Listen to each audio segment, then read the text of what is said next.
Go live. Nice. And I hit it. All right. So there, yeah, hit it like it owes me money. Hit that button. Ah. Hi, guys. We're back. Hello. Another episode review. Yes. You know, it's funny we had such a pause from the other content we're trying to do, but it's quite refreshing to go back and just watch some good old Star Trek. Yes, absolutely. But yeah, the game. It's all about the game and how you play it. It's all about control and if you can take it. It's all about the debt and if you can pay it. Triple H, man, the game. Somebody's gonna make the joke eventually. I had to do it first, so. Excellent. Good. One step ahead. Well done. I try to be. Sure. And this is one of those few episodes of Star Trek TNG where the name is very easily associated with the concept of the episode. They've had a couple of so why is that the name? But this is straightforward. I like it. Simple, easy. Here we go. We're rolling, you know? We're rolling. The Hayden. See, I'm just in a singing mood today, I guess. Apparently. Super chat for the singing. Jeez. Toss a coin to your Stuart for his singing, you know? Yeah, absolutely. Or super chat to not have me sing, maybe. That might be a better option. Both are very valid. Anyhow. Hi, guys. So yeah, we're talking about episode 6 of season 5 today. The Robin Lefler episode. Mm-hmm. Or the Wesley episode, the Wesley return. Yeah, he actually looks pretty good when he comes up in his uniform. His hair's good, you know. Speaking of hair, your hair looks good today. My hair looks half decent today. Back to classic Sam, yeah. I'm just giving a warning to everybody out there that thunderstorms incoming right now and severe thunderstorm warnings. If the power goes out, I might disappear for a minute, but I'll call back to the phone. And if the lights are off, well, I got a flashlight, but I won't have my screen caps. It'll be atmospheric, though. Yes. It would have been great during disaster for that to happen. Come back with just like one spotlight on it. My gag, your reality. Yeah. Sergeant Montgomery, $5. Dang it. Ensign Robin Lefler, law number 1. Tune into Trekyards for all your Star Trek needs. Law number 2 is always hit that like button. Damn Skippy. And law number 3 is if you're on YouTube, refer back to law number 1. Always go back and check. Always go back and check. But no, this is one of those ones where we did our, thinking about the season, and there were a lot of memorable ones this season. And I think, having done the last 5, they're taking a lot of chances this year. They're going further out of the box with more weird ideas, yet the comfortability of their actors to kind of still provide all the solid material you need, and then the weird on top of that. This is another we've gone a bit weird. That for season 1 would be too quirky and gimmicky to even work. They probably couldn't realise the tension in season 2 or 3 necessarily. 3 maybe, but it took time to evolve everyone in his art form to get to this point. So we're at some weird stuff. Yeah, we kind of hit that peak of TNG at some point, not that long ago. Last season was great. It's kind of a rocky road from here for a little bit, and then it kind of goes downhill a little bit. So it is what it is. But speaking of is what it is, I will go share, because that is Please what do. That is. It is what it is. Made it that make is. Sense. All right. Yeah. 36 people here, 30 likes, guys. Hit that like button if you haven't already. Sergeant Montgomery has super chatted. As you can tell, we do read the comments and questions via super chat. So if you're able to and want to ask a question or have a comment or have something to say about this episode, by all means, shoot us a super chat. It supports the channel directly and really helps us out and get your voice heard. So if you're able to, please consider doing so. Also, there's a join button there beside the subscribe button. First of all, make sure you're subscribed, obviously, and hit that join button if you join the lives quite regularly, because we do have a good community here, and hitting the live or hitting the join button is a great way to participate in the lives. You get bonus little emojis and stickers and your name highlighted and a little badge beside your name. It's all very fancy, and it's not very much, but the channel memberships are a big deal. They really help us out as far as YouTube goes and everything else as well. So if you can, please do. Also consider Patreon. Patreon/Trekyards is another way to help us on a monthly basis. If you're able to do that as well, that would be great. And you can send a PayPal as well. Just send it to trekyards@hotmail.com. And just let us or the moderators know in the regular chat that you've sent that, and we will read your comment or question via the email from PayPal. So lots of great ways to help us out. Links to all the cool stuff is in the description of every video, so check those out. And even like Eagle Moss discount codes. We got the 2 stores down there. We got the T Public store and the T Spring store.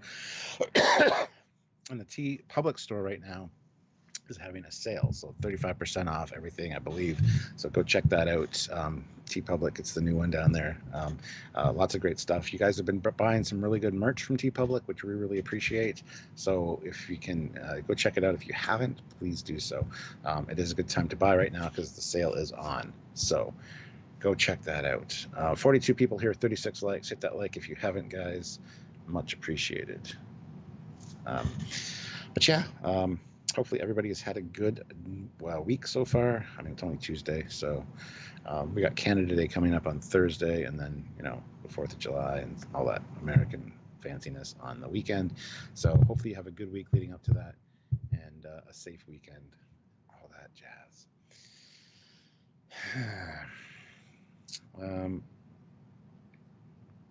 The VR orgasm game episode. I mean, pretty much, yeah. They need to do a VR experience for this, like on PlayStation VR or Oculus or something, because that'd be kind of neat. Augmented reality thing, definitely doable, and would be kind of fun to see that. So, yeah. Oh look, Samuel's back. Hello. Hello. Well, we'll start with you, I guess. Mm. What did you think about this episode? Did you remember it? And what did you think this go around? Yeah, this is one of those ones that sticks out. I'm sure it's because the encyclopedia CD had at least 2 clips from this episode, and since this was before you had home media, oh my god, we could watch a little bit. Not that I necessarily thought that way when I was that young, but it's just like, oh, I can play some TNG clips at home. Yeah. Here's some clips, and so therefore those things were in my brain straight when I was young. But just the visual is so strikingly what it is. It's hard to forget it, and since it's well integrated into the episode, you sort of don't really forget the episode so much. So it's always been one I could always tell you as one that existed. This time around, I mean, I've never watched it in HD. I've never watched it, probably even like post 15, and so you know the love plot definitely felt more love plotty this time than last time I watched it, because I didn't look for that stuff last time. And certainly as a writing perspective, I definitely did it differently. I went with pretty high expectations, like last week. This one met them in a different way than I was expecting. I do think I couldn't enjoy it as much as the first time, because it's very much an adventure, a roller coaster.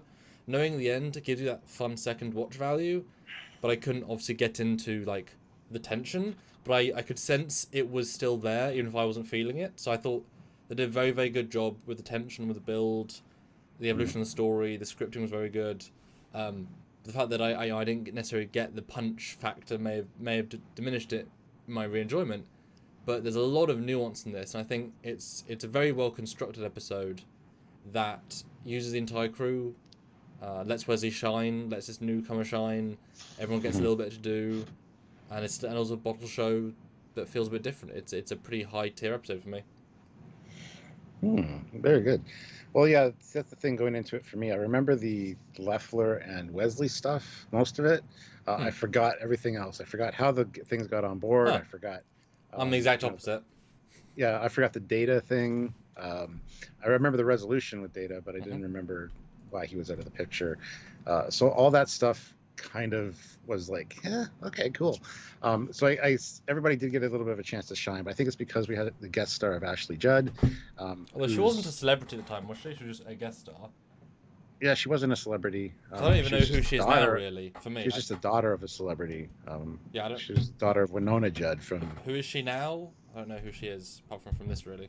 Oh, she's been in quite a few movies and stuff since, so... I recognise her, but she's no one to me except Lefler, so... Yeah. Plus, I also remember that, because, you know, she's a good-looking girl, so it's quite memorable. And that memorably cute, like, effectively cute. Yeah. You know, not like the Data love interest who's kind of like, the other side of cute. It's like good, but not quite as The chemistry's not quite there in the same way. Yeah. Well, I forgot all about the plot of taking over the ship and then the starbase and the planet to infiltrate the Federation. It's like I don't think that would work in the long run. Plus, sure, they caught this one ship. They could be doing this with other ships that would do this, get the starbase. Like, it's one of those things. There's a lot of questions here. Yeah, so that kind of bugged me.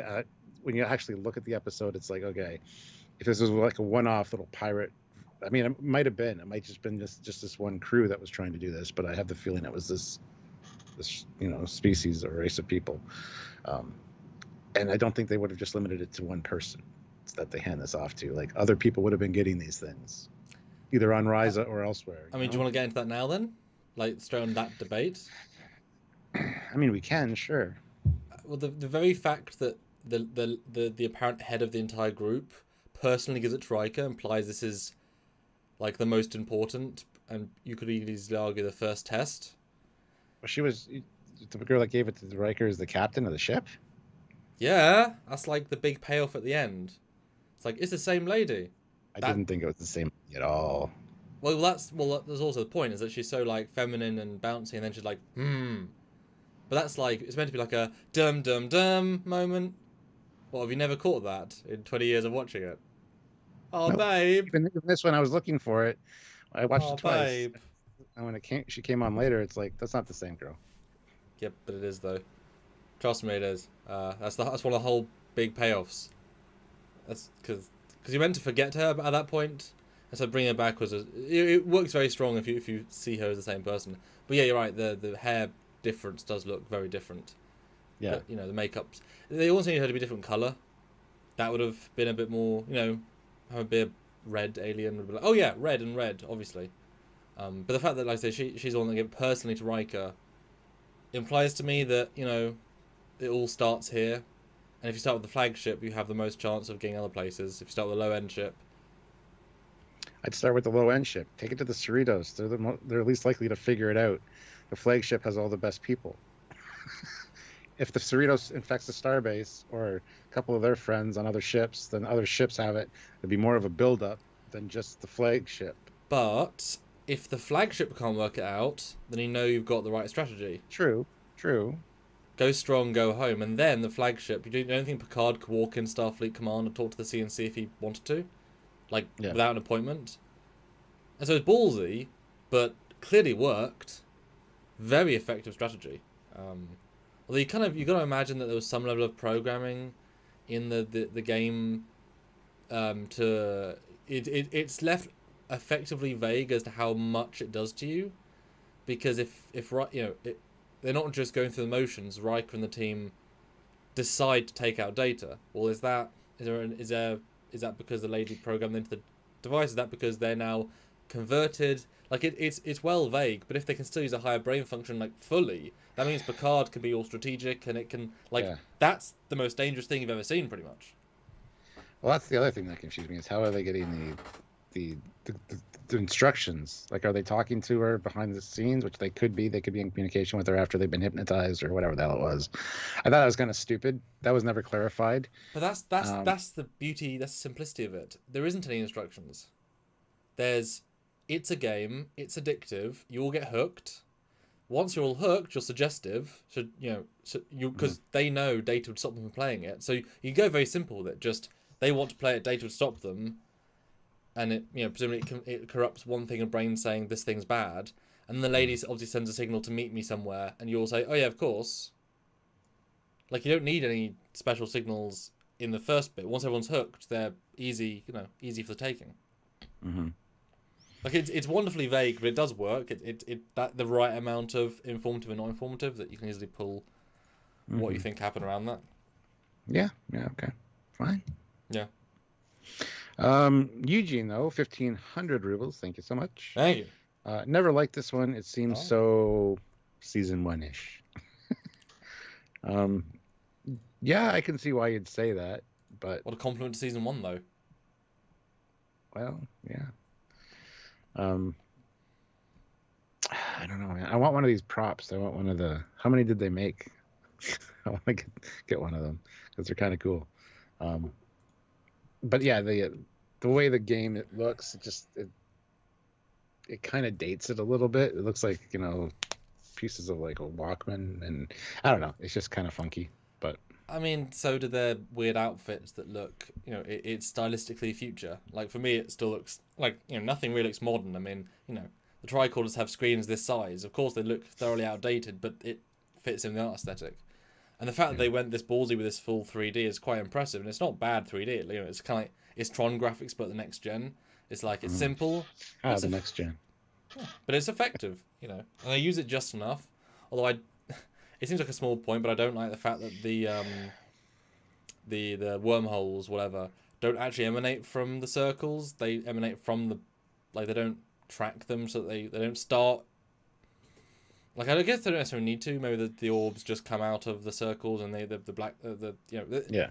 But it feels like they should also come out of the same hole. It's just a bit random. Small thing, but it's like, what? Where are you coming from? Sergeant Montgomery, $2. Riker's libido is a security risk. Yeah. Yeah. But Stuart, what do you think of this episode? And what do you remember from it, apart from the half? I already said that. What do you think of it, though? On this watch? It was enjoyable enough, but it was actually better than I remember. Wesley's kind of on point the whole time. I didn't think he was so like focused, so that was good to see. But like I said, I didn't remember any of the other characters and how things kind of played out with this one. I didn't remember that necessarily because I just remember Lefler and Wesley stuff. So it was a little bit harsh at the end where they pull Wesley onto the bridge. Like the look on his face, he's absolutely terrified, and they're like, open his eyes, and they're like, it's real graphic.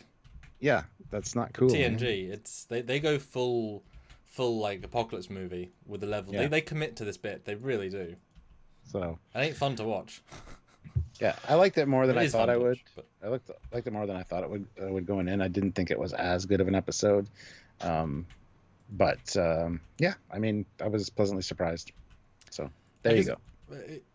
I don't think it does many missteps. It's just more about if you connect with the subject material or not, and if you like the pacing, because it's very specific. And although I do think I don't remember Wesley being as front and center originally, although it does make a lot of sense, but they balance him out quite well with enough of everyone else that he is the primary. And I'm sure Will Wheaton was freaking thrilled. Are you kidding? Mr. Boy Wonder left, came back, he gets to look mature, good uniform, has a good dialogue, not too geeky, not too whatever, gets to have amazing scenes with Patrick Stewart, gets to kiss a girl, have real chemistry with her, and talk to everybody. Like, he is, like, if this was Wesley from season 1, boy, he'd be a loved character. I mean, just one of the boys, but he was, like, flawless in this in terms of, like, he wasn't annoying, he wasn't whatever. He wasn't even Mr. like solve everything. He sort of did good, but pretty standard stuff. He was on vacation. I wouldn't. He was on vacation either. No, so yeah, that's kind of where I stand with it. I just it surprised me a little bit more than I anticipated, so that's good.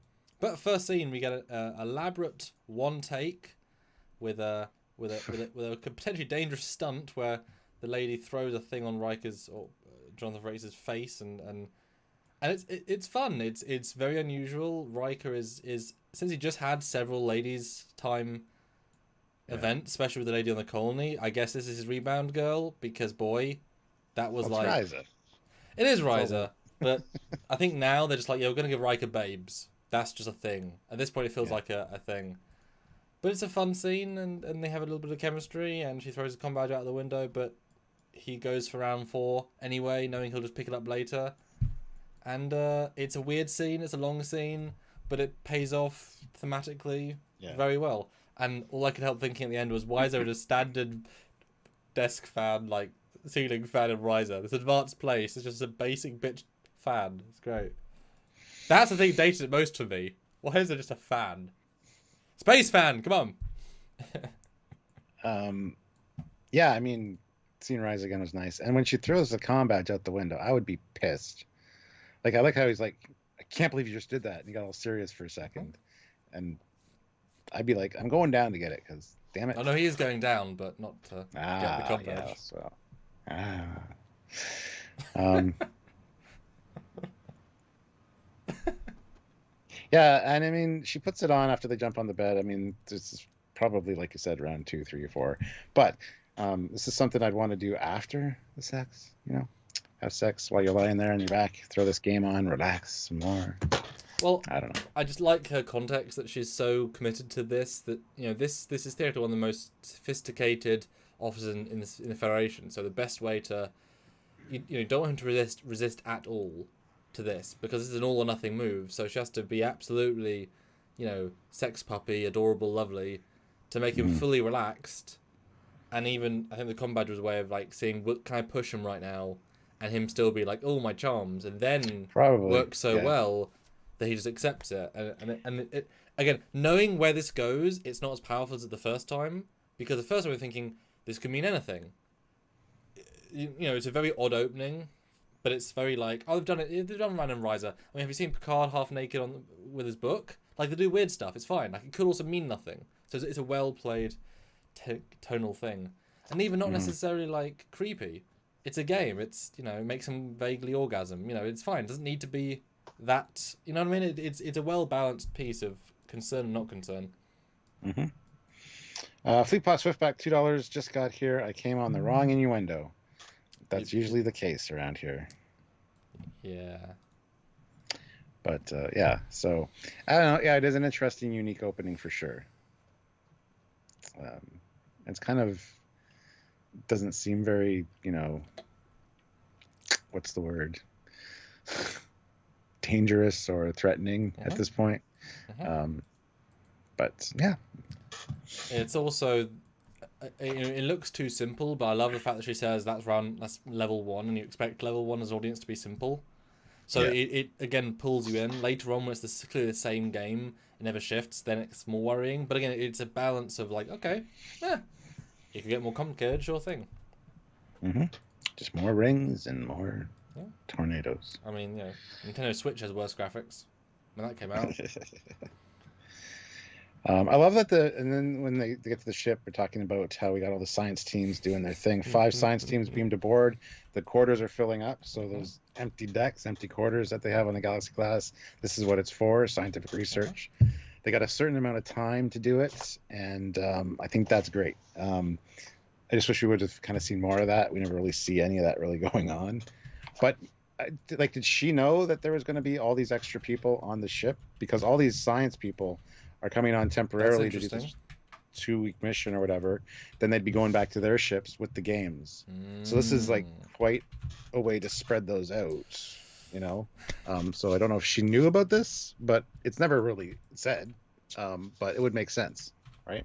My only issue with that is that the timing would be more of a coincidence, because he also has to be at Riser to corrupt, so that time makes it even more crazy. Although I mean, you're right, it really makes no difference. I didn't even consider that, or I quite like that. Maybe, picked a time. Maybe there's like, they go to Riser and pick him up, and it's she knows very much. But what I like about this is that you've just had this weird opening. Okay, move on. Zero connective tissue, and no one's acting weird. He's not acting weird, and so I really like that they give us a good about 7 or 8 minutes to forget about the intro. And first time you kind of do, and even the way they play it, the balance is so perfect of, well, yeah, he would say, does Geordie want to play it? Like, there's nothing out of ordinary. And again, it's hard to see at second watch, but this seems so important and so amazing. And you rarely see it this focusedly busy, which is odd given it's the most BC plot. It's just dark words, but it feels so real and impactful, and everyone's really giving it their all. It's like everyone feels so in character, even though they're just delivering people doing stuff dialogue. I thought everyone gave a really in character performance, which really helps sell the stuff, because even though it's just nonsense, it's like, oh yeah, it's them saying it, they're having a bit of fun, right? Saying this is gonna be a nightmare to schedule. Like, you kind of buy well, that's my Thursday afternoon. That's his job, yeah. Yeah, you really feel it, Yeah. Well, he just came back from vacation, so it's time to work, man. Abba Bab puts in $2. Thank you. Looks like an amazing Nintendo Virtual Boy game. Yeah. There you go. But then we get Picard's like, well, I got some good news. Wesley's coming on board. So, yay.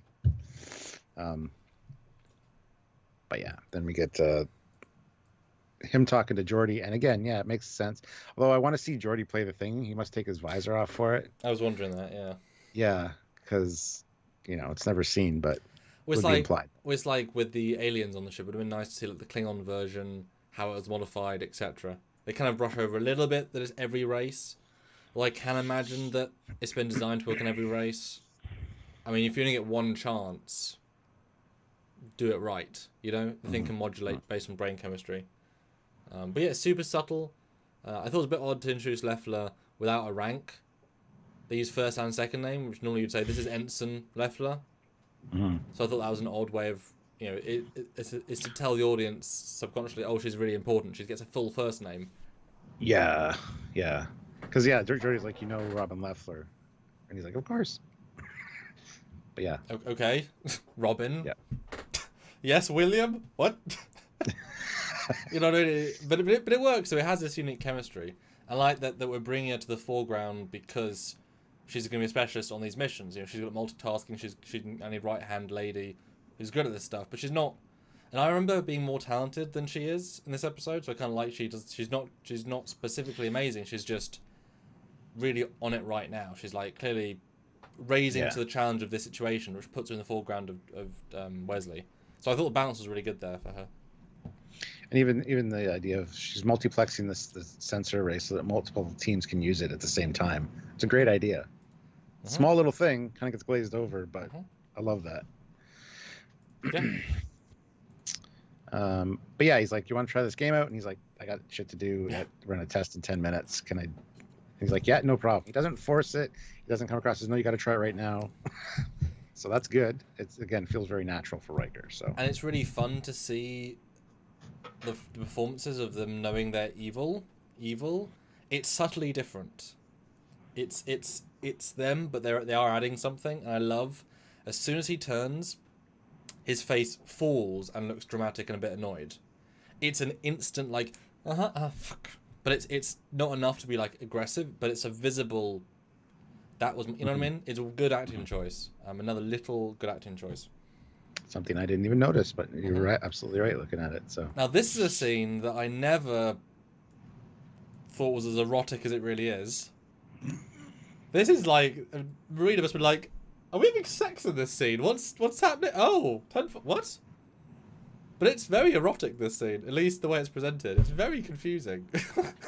How she eats chocolate. I love his first question. Are you depressed? Like, should I stay away from you? No. But yeah, so chocolate ice cream, chocolate fudge, and chocolate chips, just for the record. And I love the fancy bowl that it's in too. Like, it's completely unnecessary, but. Oh no! See, I think because of how she eats it, I bet you that bowl keeps it frozen. Probably. Because she takes a freaking long. If that's how she's eating every bite, that shit's gonna melt. That's a space bowl, Stuart. That's a space bowl. Yeah, that's kind of what I thought looking at it too. Because it looks like when Michael and Denise Okuda and Doug Dex should do the warp core breach, it's that big globe thing with the like foggy, like the fog in it that they drink out of. So yeah, I would buy that. It's like a cooling thing. Sure, why not? But he's like, hey, I have something even better than chocolate. It's a game. Bought it back from Riza. She's like, ooh. But yeah, there's a lot going on in this scene, and it's quite enjoyable to watch, I gotta say. So, but I can't believe he doesn't know this about her at this point, because they've been together so long, and he says he doesn't like chocolate fudge. So I don't know what's wrong with him, because chocolate fudge is awesome. Well, I don't like fudge, but just by itself. But chocolate fudge sounds nice. I think it's more like it looks like the chocolate syrup is what he was referring to, like the thicker fudge you get in the McDonald's sundaes. Oh, it's sure. It's like a really thick syrup. It's not actually fudge, you know. Okay, but no, I also, while I like this scene, because this is the first time chocolating as like part of our identity. So now we can say, boom, here you go. But the chemistry's on point here. You can tell the actors having fun, because this is not space dialogue. This is them dialogue. Yeah, they're really on it. But you're right. You remember they dated for a while, knew each other for a while before that, and he's surprised about these things with her, as if she's never had chocolate in front of him in the like 20 years of knowing each other, and she's never said, "Do you not like fudge?" So it plays as if this is the first time we're seeing it, because we are. But of course they would know that. It seems ludicrous that, you know what I mean? Yeah. But that's fine, just doesn't make sense, really. Fee Plus Swiftback, $2. Wonder if Riker brought the little Horgon. It's in his pocket. He had a pocket made just to do it. But it's actually a rather good scene, and Marina does do a good job. And the dessert does look good. I would like this dessert. Yes. And then the dessert from the dessert, and just... Yes. But he's... Wait, no, didn't they... No, They said they're picking up Wesley on a shuttle. This isn't a shuttle. So I remember thinking, God damn it, stop picking people on shuttles. It's stupid. It's not a shuttle. That's You're absolutely right. They did say that. Yes. So I was pissed off about that, because why is it always shuttles? It shouldn't be shuttles. But no, they reused a shot. Hey, continuity error. Does look good, though, seeing the overs. It does. Like, why wouldn't you use those? Absolutely. Yeah. So he talks to O'Brien. Congratulations on Molly and blah, blah. Looking around for where everybody is, because he's kind of disappointed that nobody's there to greet him. Oh, they're all in a meeting. And he calls up to the bridge. Worf's like, I suppose it's okay. If you must, boy. The look on Wesley's face is just funny. Like, he's disappointed when he walks out of the transporter room. But nice meet and greet with O'Brien here. So it's like, we brought you in for an hour, but here he is. It makes the crew and ship feel bigger. Definitely lieutenant. You can see his pips. Mm-hmm. That's a pretty big rank for him. First time I'm seeing a cadet uniform, which is ostensibly just the Voyager uniform. Although it's not fitted at all the same. And having now got quite used to Voyager outfits, there's a distinct difference, although it really is the same uniform, but it isn't the same uniform. Yeah, no, I totally agree. And the lack of the turtleneck, like the collar on this, I like this uniform a lot, actually. Looks really good. It just feels plainer than the Voyager one, because it is very much just a Voyager TNG hybrid. Yeah. But it looks great on him. He really suits it. Mm-hmm. Which I think... I wish he was wearing it more during the episode, honestly, but I can see why he isn't. Well, it makes perfect sense. Yeah, I think every time he needs to, he is. But yeah, it's just kind of thrown away, like, oh, there it is. I do think it's a little bit telegraphed that something's going to happen here, although I didn't think it was in the conference room. I thought it was going to be in his quarters. But no, he wanders in, and boy, the amount of love these characters show him feels so genuine and way warmer than you would have directed. So you can kind of tell that these actors who got to be quite friends with him over 2 years are like, we are really, our first day on set, this is all genuine. Yeah. And we know that the cast said, and Will Wheaton said in panels, that he felt really sad and let them down by leaving, all this emotional stuff, and so every time he sees them it's like family reunion, but they all think he's part of the family. So this is all, it all feels so connected. Like, Patrick Stewart is so giving it here, which feels so unlike him, but that shows that now he's actually got to the adult stage of academying. He's really freaking proud of him. It was once he gets past 17 and 364 days, now I can like him and be smiley at him. But I just love the connection here. It's so satisfying. I just wish he was a better character in season 1 and season 2, because this is wonderful. Yeah. Just not for a character we've really known in this way before. What did you think? No, I totally agree, and I thought the same thing. It's like we haven't seen. It's just them, the actors, having not seen each other for a long time, and that reunion. I wonder if they actually did that on purpose to film this scene, kept him away in the makeup truck or whatever, and then go do your scene. That'd be a great way to do it as a director, because you'd get the genuine reactions, and that's what it seems like it is. So, not sure if that's the case, but Worf makes some pound cake. Data's like, "Did you like your surprise?" That we, the back and forth with Data and him was actually quite funny here. But this is a great scene. And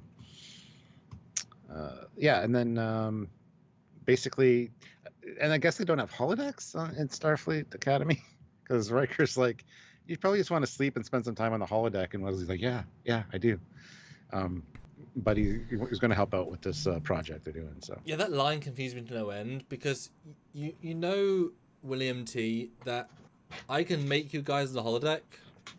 I've hung out with you occasionally. I'm here to see real people.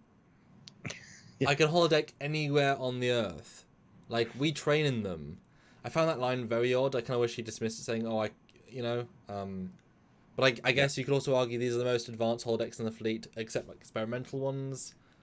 And he might have friends on here that he can hang out with, but really, you can't tell me that the Academy hasn't got dedicated recreational holodecks that you can hang out with your school friends in at this point in the timeline. That'd be ludicrous.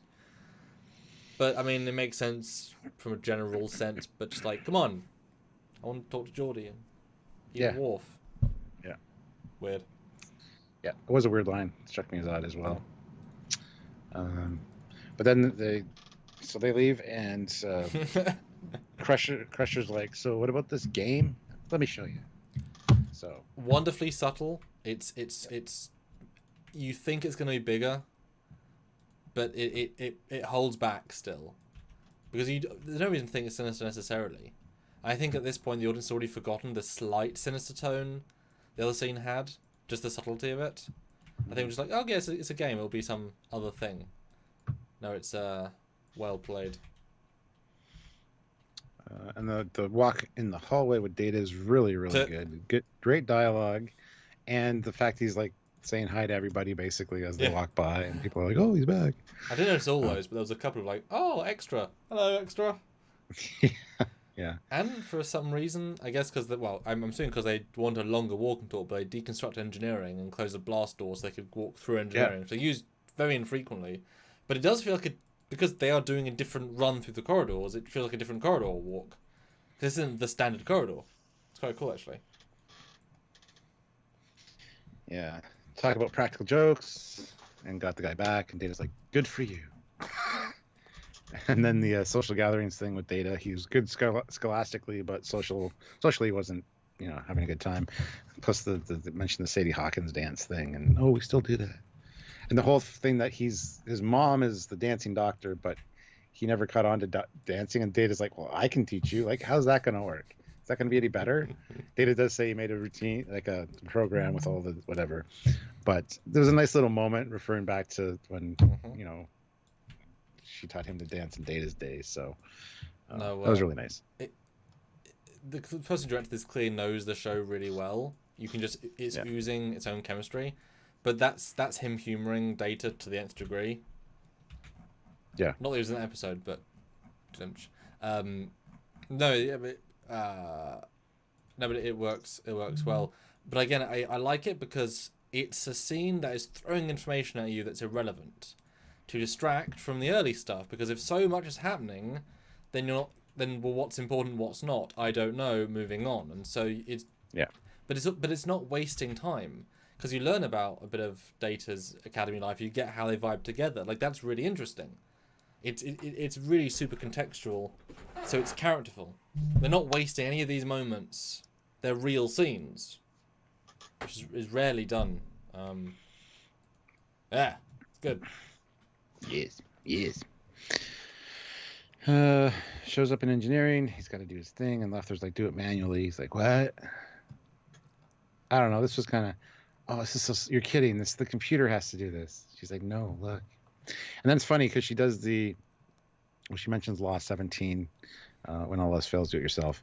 Then she's got the manual calibration blinking, but then the shot over her shoulder of the exact same panel, you still hear the blinking sound.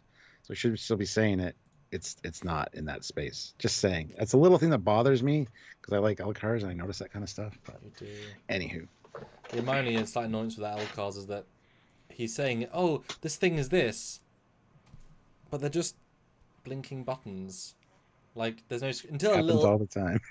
Until little words, obnoxious little words turn up. It's just funny. They can see through the matrix colors, through the lines. Like, oh look, there's a quantum flux matrix, but it's just a blinking green light. Yeah, but it's blinking at 1/4 a second. They're 4 quantums. Oh. And it's also linked to the implants they have in their heads. So they got a holographic display. That's what they're reading stuff. There's all the code vaccines, and their arms are giving them the ability to access the mainframe to connect to the. Oh yeah. See, there you go. Although briefly, to jump back, Corossus or Coros says, "Cadets would be the lowest on the pecking order to get use of any holodecks at Starfleet Academy for relaxing." Thoughts? I would tend to agree, but there's probably like, yeah, they'd be more used for training purposes, so they probably wouldn't have a lot of downtime as far as that goes. Plus, they'd be studying most of the time. So yeah, I can see that kind of being a thing, unless they get off site, which is what he's exactly doing right here. He's on vacation. So like, if you put it in that context, the line does make sense, because you're either training or you're too busy to be using the holodecks. Plus, they're probably restricted to just academy use at that point. So I would agree. Although those that have done university do know that you do have time off. You make time off.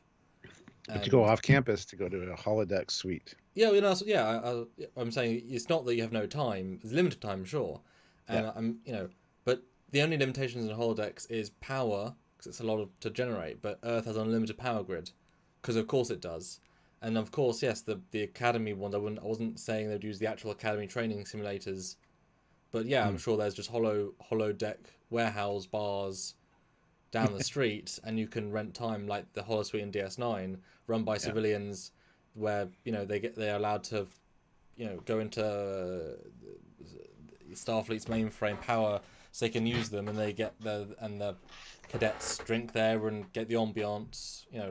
So I of course there's holodecks around. I'm sure if you're in Starfleet you have more access to them, etc.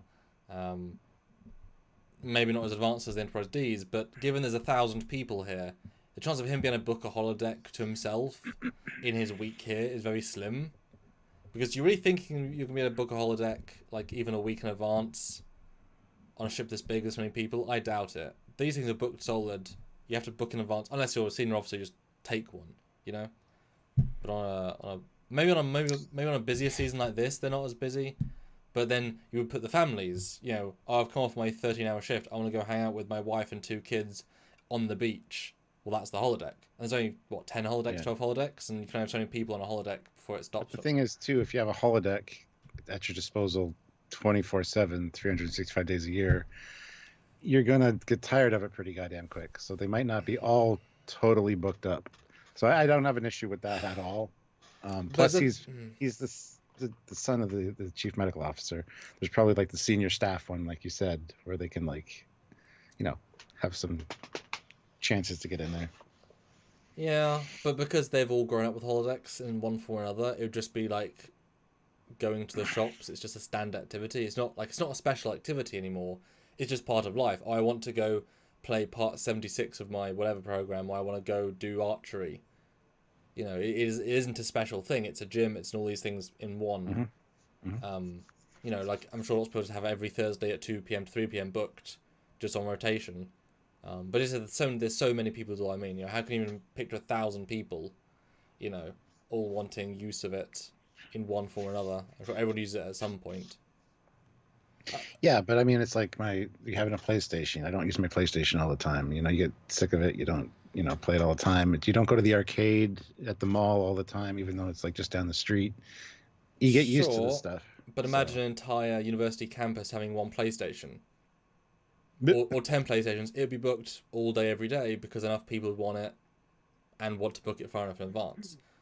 But that's why the Fairhaven and Beach Simulation and Voyager were so clever, because they allowed just an open door system where it could always be open, so they didn't have to book it. You could just wander and have some relaxation. That's why that was such a big deal, because they couldn't afford to have them always booked or not booked. They made it an open thing, which is a great idea. Anyway. But we get the Robin Lefler introduction here, and then it's the cute little neutrinos are drifting. They're what? And then she checks them out as she leaves, which is a nice little scene. There's the good chemistry between these two for sure. They really do. Even though it's interesting because the dynamic here is quite odd. Even though he served the Enterprise D, and so we associate him being a primary character, she's older than him because she already graduated, and he's only maybe 2 years in out of 3, if not 4. So she's 2, 3, 4 years older than him. Now he did also not go to academy as soon as he could, so they might be the same age, but there's a sort of power dynamic shift where she's actually an officer, he's not, and he's not even presented to being the genius. And he got on the Enterprise D through family. She earned her way onto the Enterprise D, so in theory she's a better officer in every regard. Well, she's an officer, so I like the kind of power dynamic here. He's confident because this is his home, but she's actually earned her place on the flagship. He never had to, you know? Yeah. So I like the dynamic here. And, yeah, neutrinos is good. It's a very genuine line. Neutrinos are drifting. What? So yeah, we get back on the bridge, and Data's like, "Hey, we got a problem between two teams: stellar physicists and the planetary evolution team." And he's like, "I don't just tell them to flip a coin." You know, I love that everybody's busy doing stuff, and Data's like, "Oh, okay, I'll go replicate one." I thought that was funny. Which is the audience, you're not thinking, "Oh, they don't have coins," but then they say, "Like, oh yeah, it's a." And Jordy wasn't being literal, like it's just a, but Data took it literally, like, I'll go replicate a coin. I mean, what else would you flip? You know, it's a program on the computer that red or blue. but he's a computer. You know, Data, heads or tails? What? Nothing. No, it's and again, it's throwing so much at you, but it feels good. It feels relevant, and because it's Starfleet teams, if it was like ambassadorial shit, we wouldn't care as much. But just hearing how the functions of the crew are operating, and I like the fact that if the ship is on full, because they lose, they say earlier on, they're meant to have like a month to do a thing. It's been cut down to 2 weeks, and a diplomacy thing. Like they are like stretched for time, and so taking 2 days out to get invaded by aliens really sucks the schedule. Ruins it. Sucks all the time out. So I kind of like that. We've got no time to waste. Okay. Mini apocalypse subplot. Great, cool. I like that. They're really behind when they finish all this. Really, really behind. Yeah. But Data gets called down to sickbay. Crusher needs help with something. And help me, Data 1 Kenobi. You're my only hope. Pretty much, yeah. Needs him to reprogram the tricorder to these specifications. It's like, it's not a problem. And she deactivates them. And it's very menacing when they come in. And last scene, just Troy standing there, like no emotion, staring at him. It's like, okay, this is starting to get. It seems more sinister than it ever. I don't know. I don't know. It comes off weird. Like they're still themselves. They still remember everything they did after the fact. But they're not being controlled. But it's just. But it's got a weird tone to it. But that's the wonderful use. I mean, this is a brilliant shot. If you ever want to see what the ceiling looks like, there you go. Yeah, yeah. You know, they're very good with the creative angles to pull you off. I love Brent's pratfall, the way he drops the like. It's so unique and the way very, very effective, and the interactive lighting on his face. But if you think about it, if this was any other angle, they'd just be staring normally, just a little bit intently. It's the angle, it's the pace. It creates this vibe that we are not really getting if we were live on set. They're just being attentive because they're worrying that she's going to do the surgery or not. Because he'll stop them from playing the game. And that's a bad thing because it feels real damn good. And they're all addicts at this point. Mm-hmm. But it's so good. Why would putting discs into wormholes be a problem, Stuart? I can stop anytime I want. I don't have a problem. Exactly. Yeah. Exactly. Yeah. Dan23 says, DS9, Michael Eddington had a coin that was in his family for a long time. Not only a coin, but a Canadian loonie. Canadian loonie mentioned in Star Trek DS9. So, must have felt so patriotic. It was great to hear that. Anyway, they popped a little... And I love all the panels on Data's head all the time. Like, some of them look better than others. This one's really good. Yeah, I'm surprised that it looks so good, I'll be honest. It's like, oh, that's a... Wow. Okay. Damn. Yep. Yep. Even the longer hair, so you can see out with like combs, so you wouldn't even notice that there's a panel. Like that's great. Yeah. Then the Picard and Wesley scene, talking about the instructors he has, and that he actually took his advice and went and talked to Boothby. He's like, "Oh, I hope you didn't hear any stories about me." He didn't even remember you. Showed him a picture of you, and then he remembered. And Picard, oh, okay. And then what's AF stand for? As fuck? What? Anyway, trying to carve the initials into the tree. Now, is that the girl that's in Tapestry? Let me look. I don't remember her initials being AF, but it'd be interesting if it was. Well, that was after the Academy anyway, and they weren't in love per se. I love that context though, but it wouldn't make sense if it was. Yeah. Oh, this was unrequited love. Let me look. Well, Abby Bab puts in $2. I see your loony and give you a toonie. Yeah, I got a tuning in the other room. I don't actually have coins out with me half the time anymore. No cash. And the chemistry here is also really strong. It's irrelevant dialogue, but it's characterful, as is everything else. Yeah.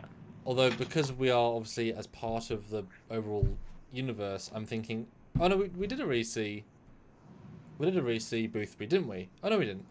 Because I just watched that one for a different reason. Not yet. No, we didn't. But that's this. But I'm just like, oh yeah. And I love the old silver teapot and the china cups too. Like, it's great. He definitely fresh did that as well. But he's so bouncy, and it's so, throughout the gruff Picard of season 1, it's like, he's really grown, and the actor's grown, and yeah, the chemistry, and although I don't imagine Boothby wouldn't know who he was, well, but they're setting it up. Yeah. But Boothby knows everybody. That's kind of the point. So. And going through the pictures, when he says, Boothby says he caught you covering those initials on his palm tree. Picard's got the cup here, and he swallows hard, and you see the realization hit his face of who it was. I thought that was so well played. So good on Patrick Stewart's part. And the lady was Marta Martinez. Yeah, okay. Yeah. So not AF. And it's another little story where this is big, but he doesn't go into it. It means a lot. It's really underacted so well, but he doesn't, because out of context, these words wouldn't mean anything. But as soon as he knows, like, you see that Patrick's obviously like thinking of a past love, like he's tapping into real feelings, and he's able to do it so well, and it adds to his character. It's great, and the fact that you feel confident enough to have tea with the captain, like one day after you're back, shows that he's in good stead, and it's just good. And you got to keep in mind, AF is the reason that he failed organic chemistry. Picard failed something in the academy. Oh no. Yeah. Nice little moment. That's funny. I think it's called down to sick bay, which is just annoying because I just poured my tea. Yeah. Couldn't even wait 5 minutes. It's fresh. Yeah, it's not replicated. Give me like 15, 20 minutes, doctor. I am busy. With your son. And this is great because it again plays it straight. Everyone acts so well. Everyone plays their part, so it's not like Geordi with the Romulans where he's kind of like, yes, this is happening when he's under control. It's like when he's actually thinking for himself. Everyone's acting exactly as they would. Yeah. And I'm not sure how I feel about this because she says a Data came in complaining of servo malfunction. Why would he go there and not engineering? Like, I understand that she knows a lot about the way he's put together, but she's not an engineer. It's more of a Geordi issue, I think. It just bothered me a little bit, and I don't know if it's natural for him to go to sickbay, or if it should bother me at all. It's one of those lines that kind of is. And most people would just glaze over it and not think about it. But how many times do we see him like report down engineering for a diagnostic or whatever, right? So, my argument for that would be that Geordie's real busy, so that and fixing data is not his priority, but mostly because yes, she knows about her systems, but she's actually got scanners there. All Geordie could do is put a tricorder to him. There's no dedicated scanners in engineering, whereas he's going to a dedicated scanning thing with these big scanners that are far more elaborate and irrelevant to him being mechanical or not. He could still tell her to scan this area, see a problem. So I think it's just more the text there, and she's being less busy than Geordie is. But speaking of scanners, Geordie's there, realizes that his higher brain functions are still active. He can raise his hand, he just can't, it's not connected. He runs a scanner right over the back where Wesley does it later, and Geordie can't see this problem. That bothered me a little bit as well.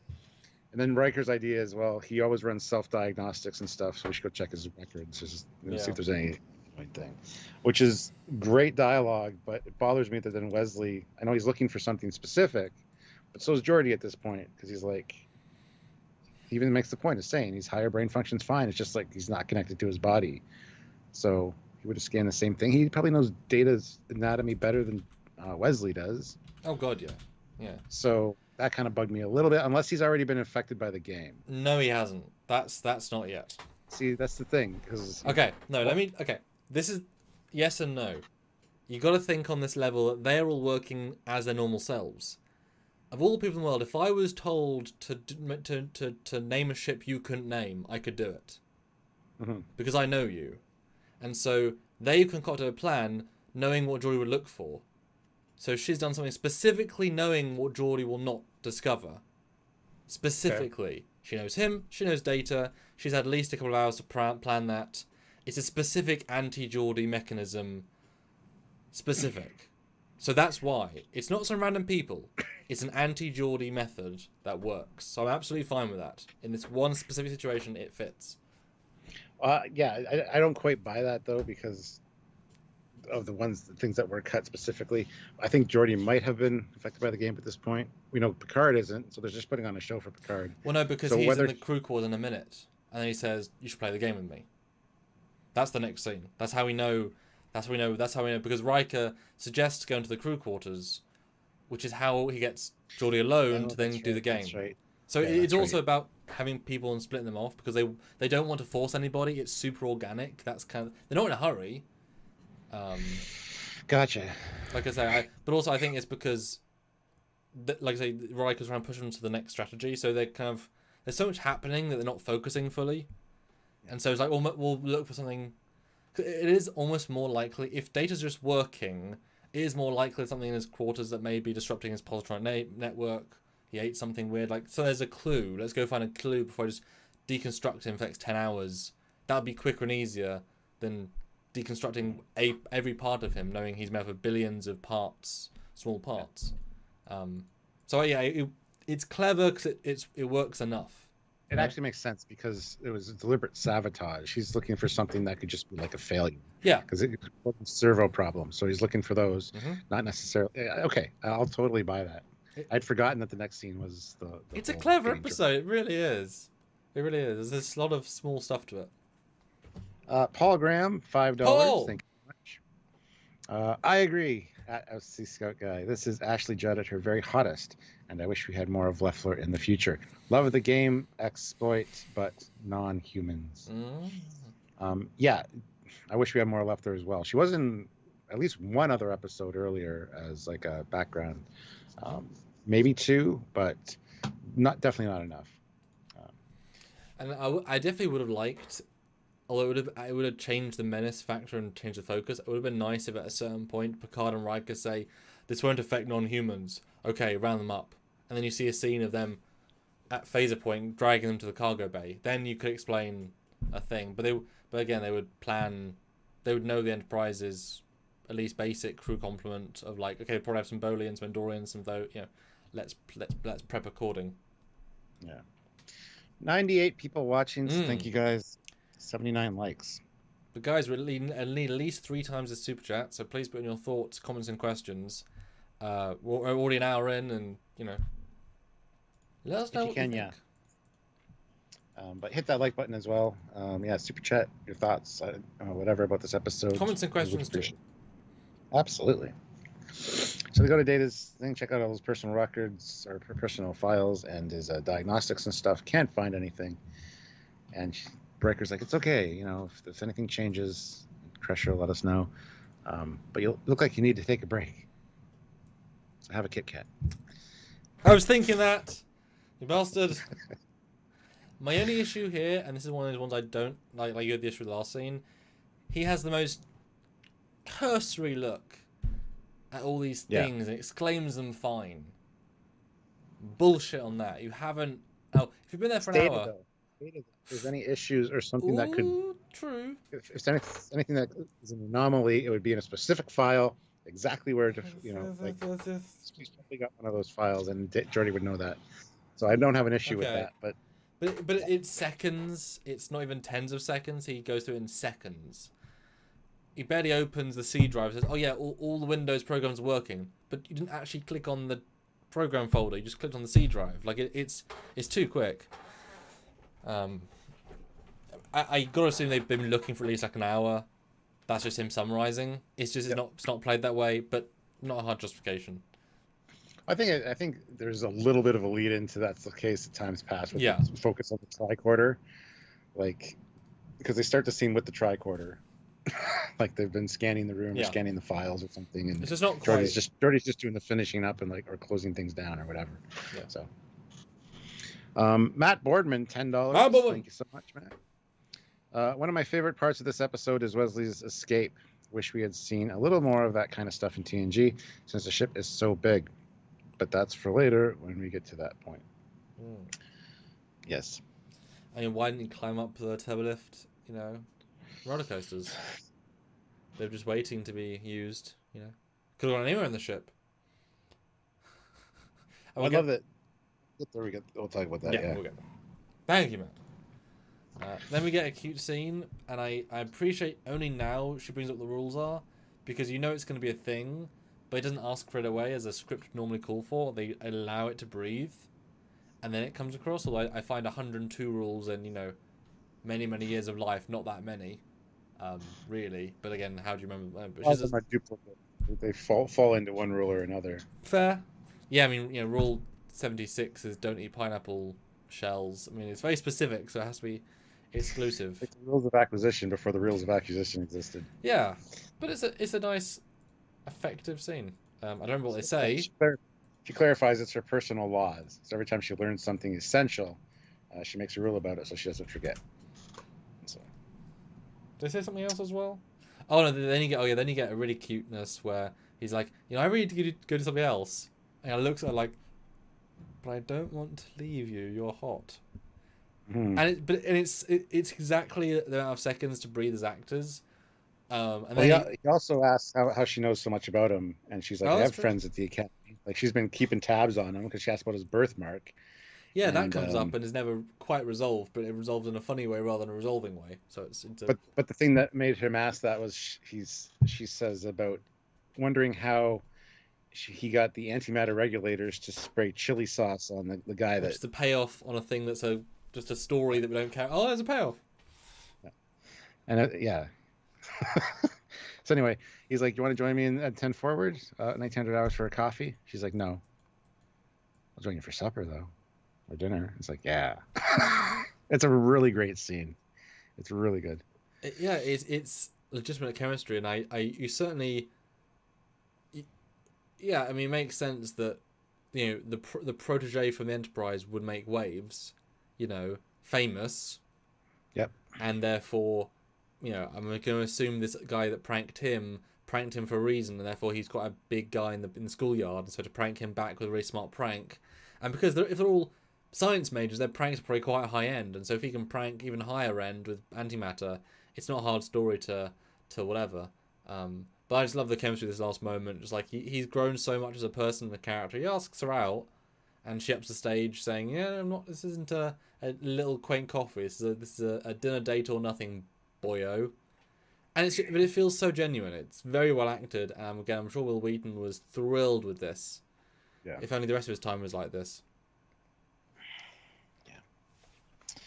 Then we arrive at the Phoenix cluster. Get a captain's log talking about Data's still in, you know, the coma. Nice exterior of the ship because we're now on the forefoot, so you can have new shots, and it looks really good. It's a nice unusual shot.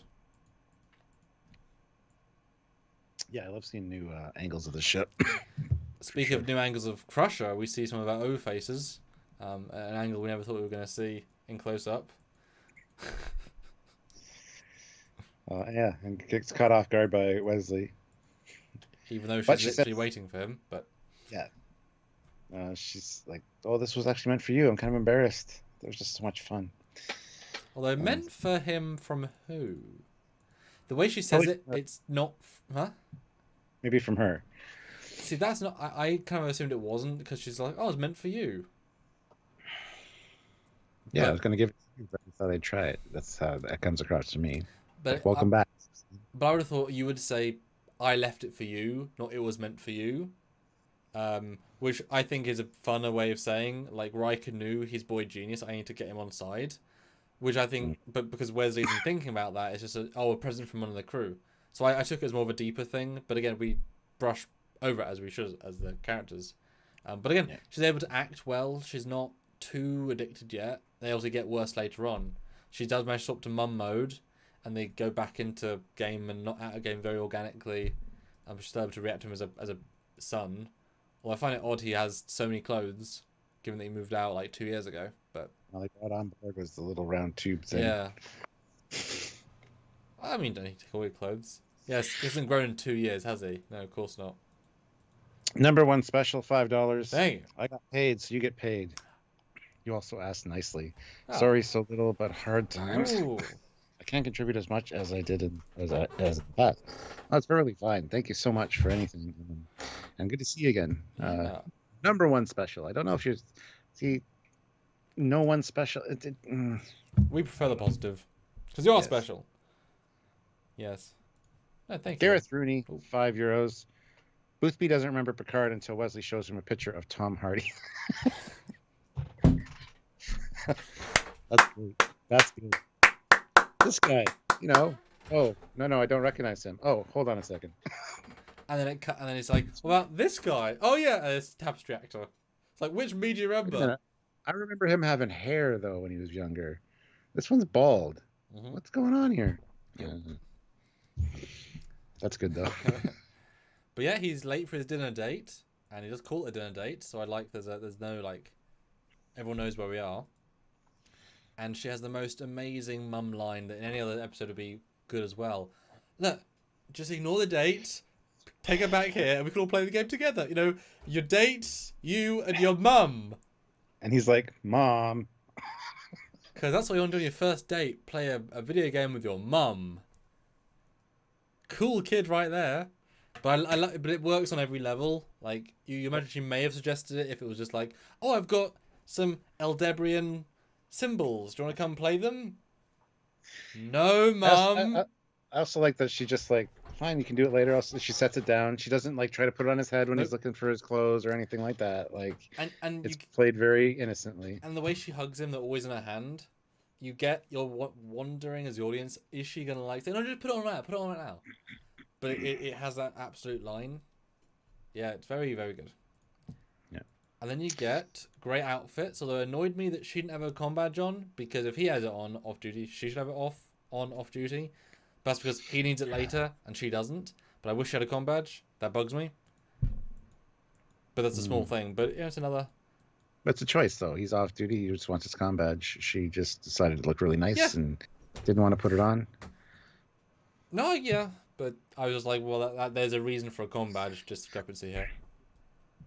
Yeah, it's for emergencies, so they can find where the hell you are on the ship. So it'd be good to have it on you at all times. Maybe it's in a pocket on her dress. Maybe her dress has a pocket. She's off the grid, Stuart, maybe. Maybe she doesn't want to retract. Yeah, maybe her mum's on the ship as well. And she's like tracking. Rule 27, never take a comm badge on a date because you can get called away. Yeah, there you go. Boom. That's pretty good. Fleet Pass Swiftback, $2. Thank you. No, Mom, I'm trying to get lucky. Yeah. I was thinking that as well, but yeah. But they have stuff in common. Her first friend was technical equipment. He's like, oh, her first friend was a tricorder. He's like, oh, my first friend was a warp core. Anyway, we find out about her family, and that's great, I guess. But that's where her first law came from, which is you can't count on anybody but yourself. So. But it's a good conversation. We're not quite at the panic stage for the game, like, because they keep throwing other stuff at us. Because potentially Data went rogue and they had to stop him. You're still like, maybe that was there, because we've seen enough twists to know that could be a thing. But then we have this great cut, this great transition to, what about this game? Oh, this lady's not good. What a choice. At that point, it's committing that we're falling down that cliff of now, oh no. Should have been drooling on herself. Yeah. Well, but I love the fact they're both geeks. They're just like in a still a very like zazzy way. Like, yeah, let's go work what happened. Are you into that? I'm so into that. Date part two. Science time. He asks about the game, and she's like, "Why don't you try it for yourself then?" He's like, I'd rather learn more about it first. So it's a good little. Yeah. It's super organic actually. Yeah, works really well. Yeah. So they're going to go to the medical lab and set up one of the programs that emulates human responses. And then they walk out, and you see dude put it on, and appropriately creepy. They keep throwing these visuals, but it never gets old. Yeah, where it like lights up the eyes. Like I got some screenshots. It's like, it's really well done. I did think this idea about connecting to a fake brain was a little bit easy, but it is the mega future. But that's just convenience. But why wouldn't you have that? Why wouldn't you? You know, it'd be weird if you didn't. So it's very logical. I can't fault it beyond the fact that it seemed a bit easy, but they still have to deduce, and they have a great chemistry here. They both technobabble well.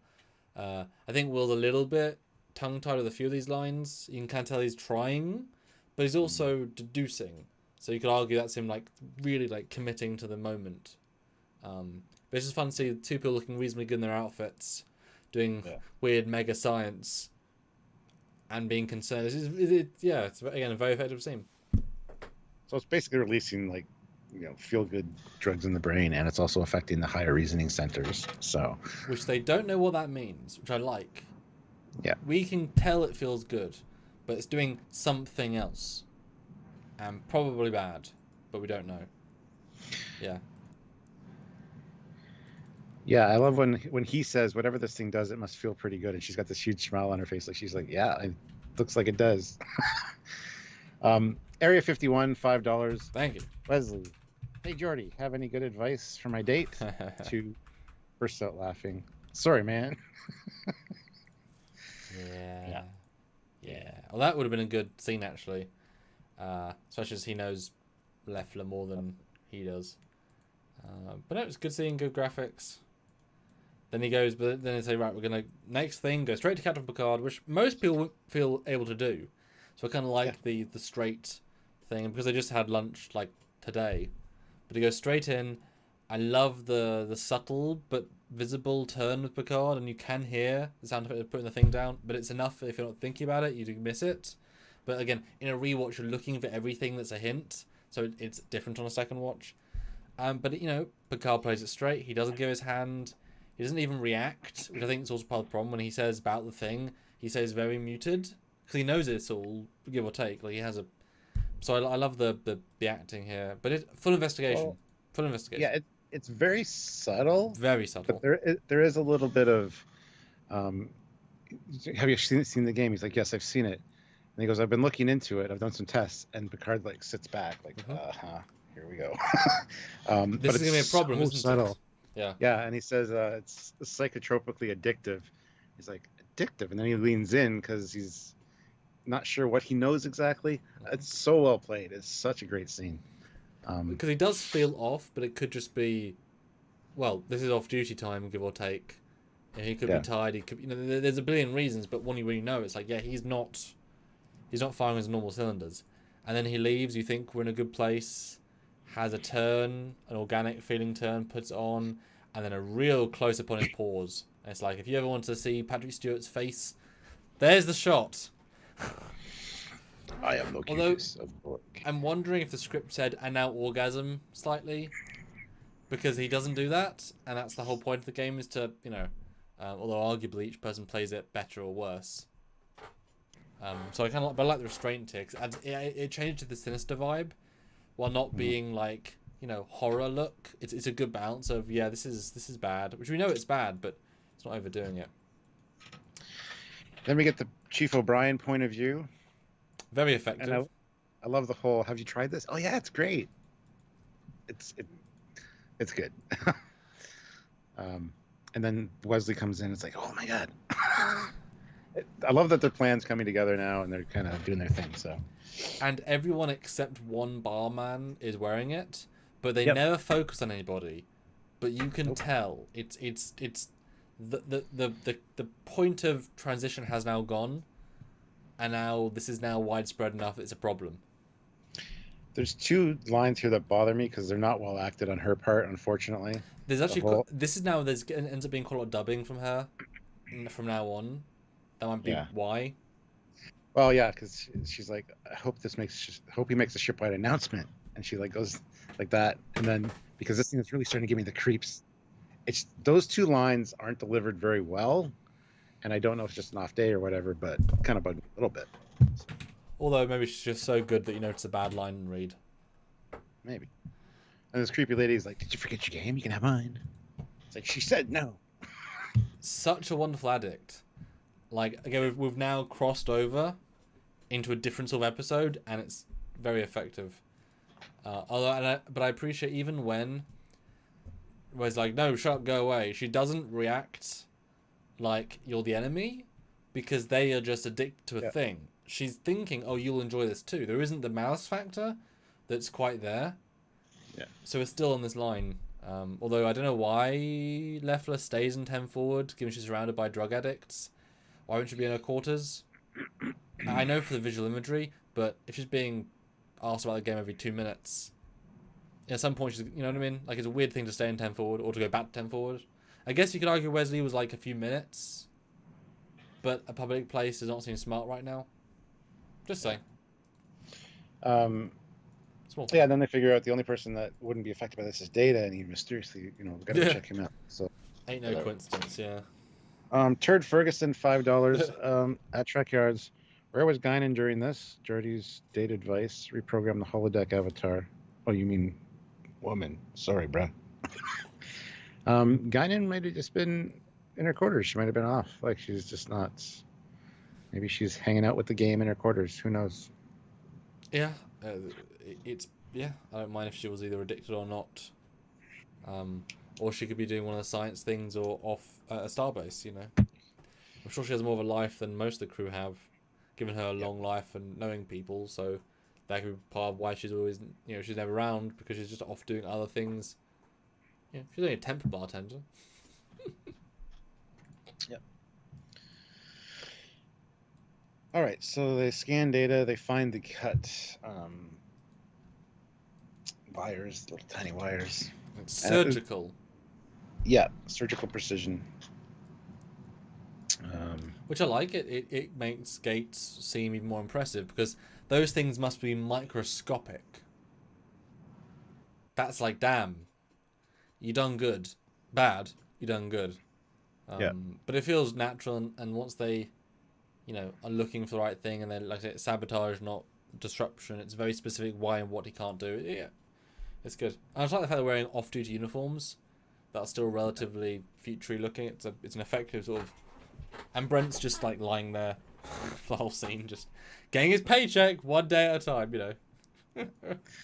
Number one special, $2. Sam, show your face while playing the game.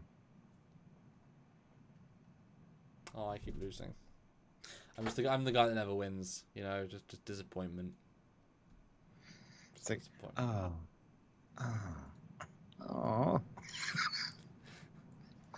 Everyone else is on level 100. I'm on level 1.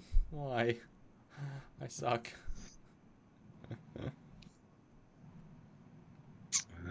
Yes, but then they realize why would they do this to Data?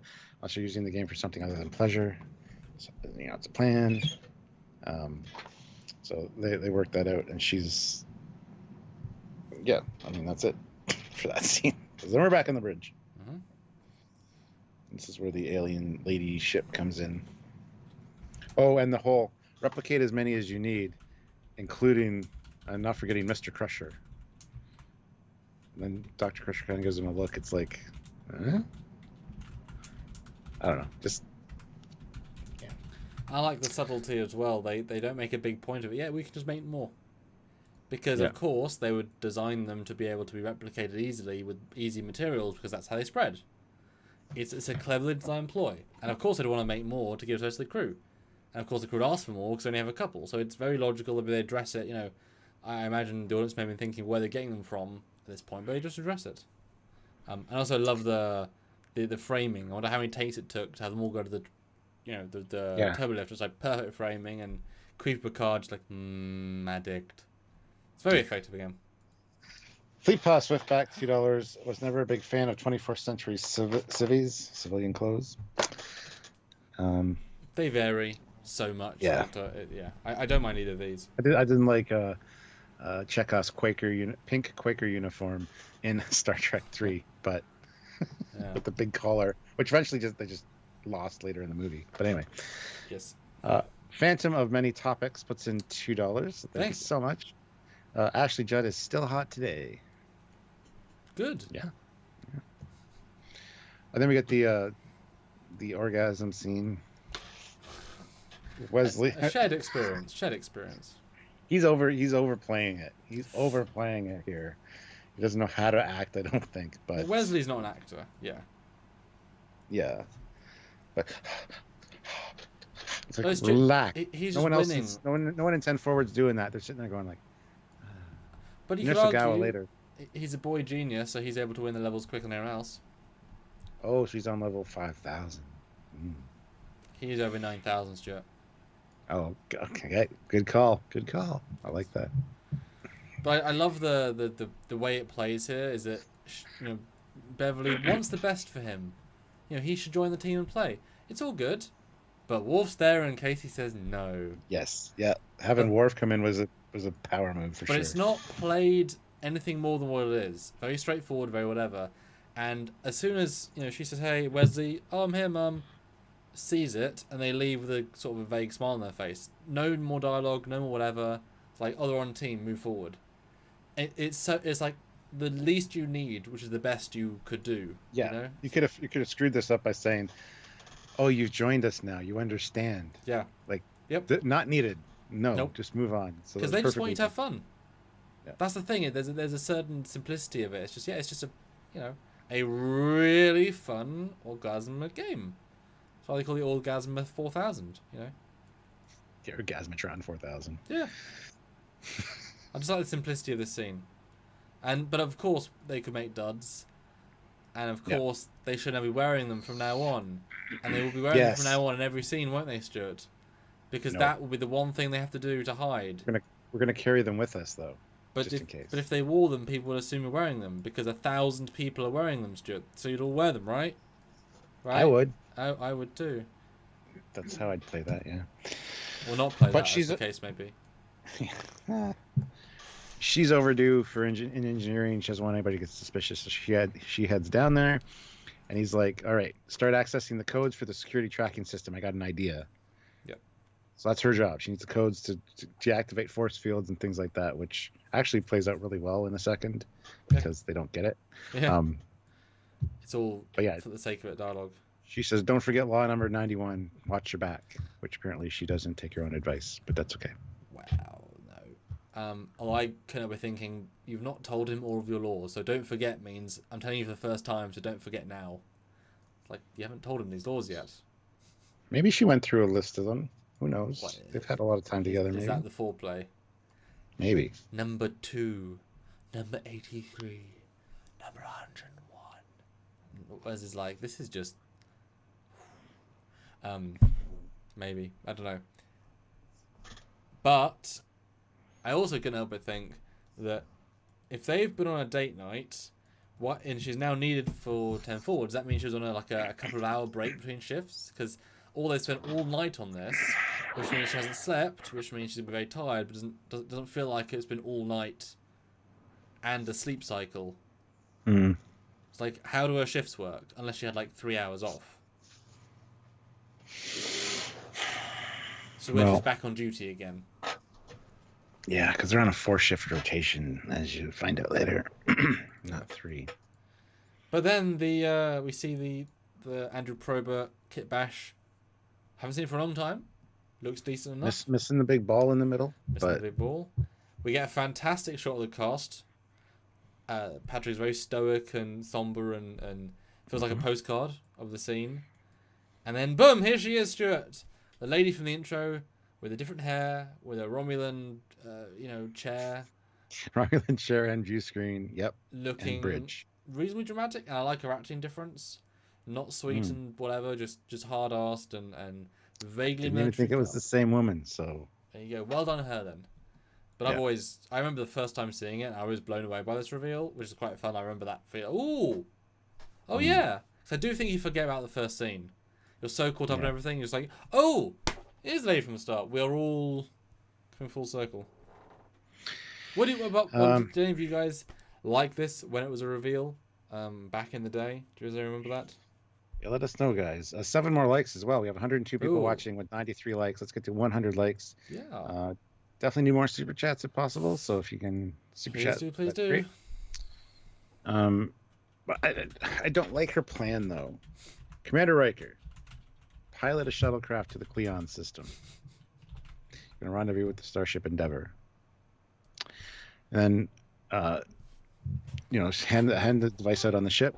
Commander LaForge and Counselor Troy, you guys are going to take a shuttle to Starbase 67 and distribute the device to all the starships that currently dock there. And then Picard's like, "Hey, we also have the opportunity to introduce this to Starfleet Academy, which would be great, actually. If that's like a feather in her cap at that point, because Starfleet Academy, all the teachers, San Francisco, boom. Oh yeah. But it's kind of a shit plan, honestly.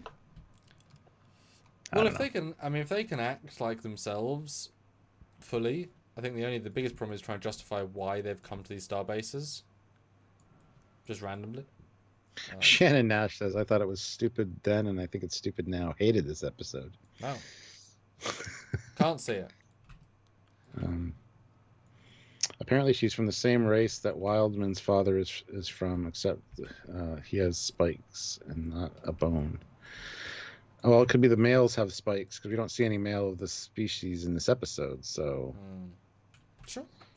Yeah, I'd buy that for the $1 that you're offering. I mean, I like that at least she's got a plan. Like, this was just step one of, many steps. But it's but like I said at the start, if this succeeded, and these are the best stuff it has to offer, we're probably good. We're probably fine. But there's a certain overconfidence here. Oh, let's now do everything from now on. But like I said, you did just take over the Enterprise in a day, without any bloodshed or firefight. That's really impressive. Squadron course, $2.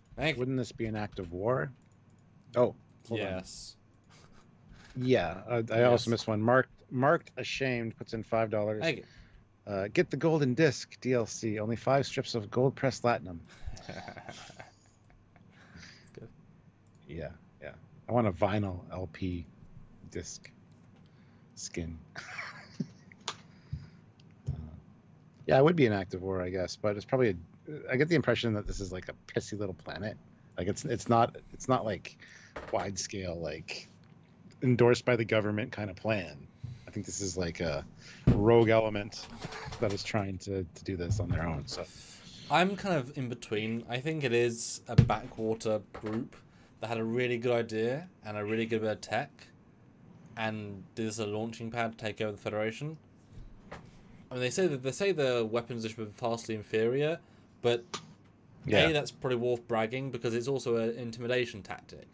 30%, you could argue, is vastly inferior when it comes to firepower because you can blow them up. But the Enterprise is also the most advanced ship in the fleet, so the ship can still be as advanced as an Excelsior and be vastly inferior.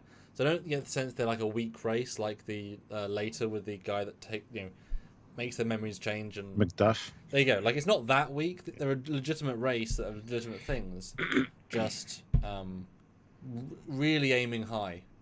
Although I love the fact that it feels almost more effective than the conspiracy aliens. Yeah, like it's that vibe again, but in one episode and arguably more effective because it keeps them who they are, But I love her confidence. Like, oh yeah, we won this. Moving on. Like there's no, she's not even really reveling in a victory. She's just moving on. I like it. Then we get the Ogawa scene in the turbo lift. Yeah. Not in sickbay. How good. She's on level 47. Wesley's only on level 10. Loser. It's actually a really good little scene, actually. It's acted very well. Yeah. I wish Ogawa was in it more. And the secret is don't force it, just let the game happen. It'll do it by itself. Which I love that as a line, because it almost plays itself. There's so much subtext there. Basically, it's not really a game, it's tricking your brain. And as with lots of things, because if it's mind control, in many TV shows and movies trying to mind control somebody, they're fighting this battle between you and the other version of you that wants to whatever.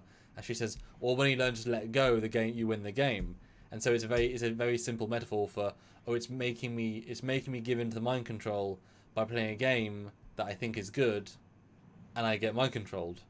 Genius, simple, genius. It worked. Brilliant. Yeah.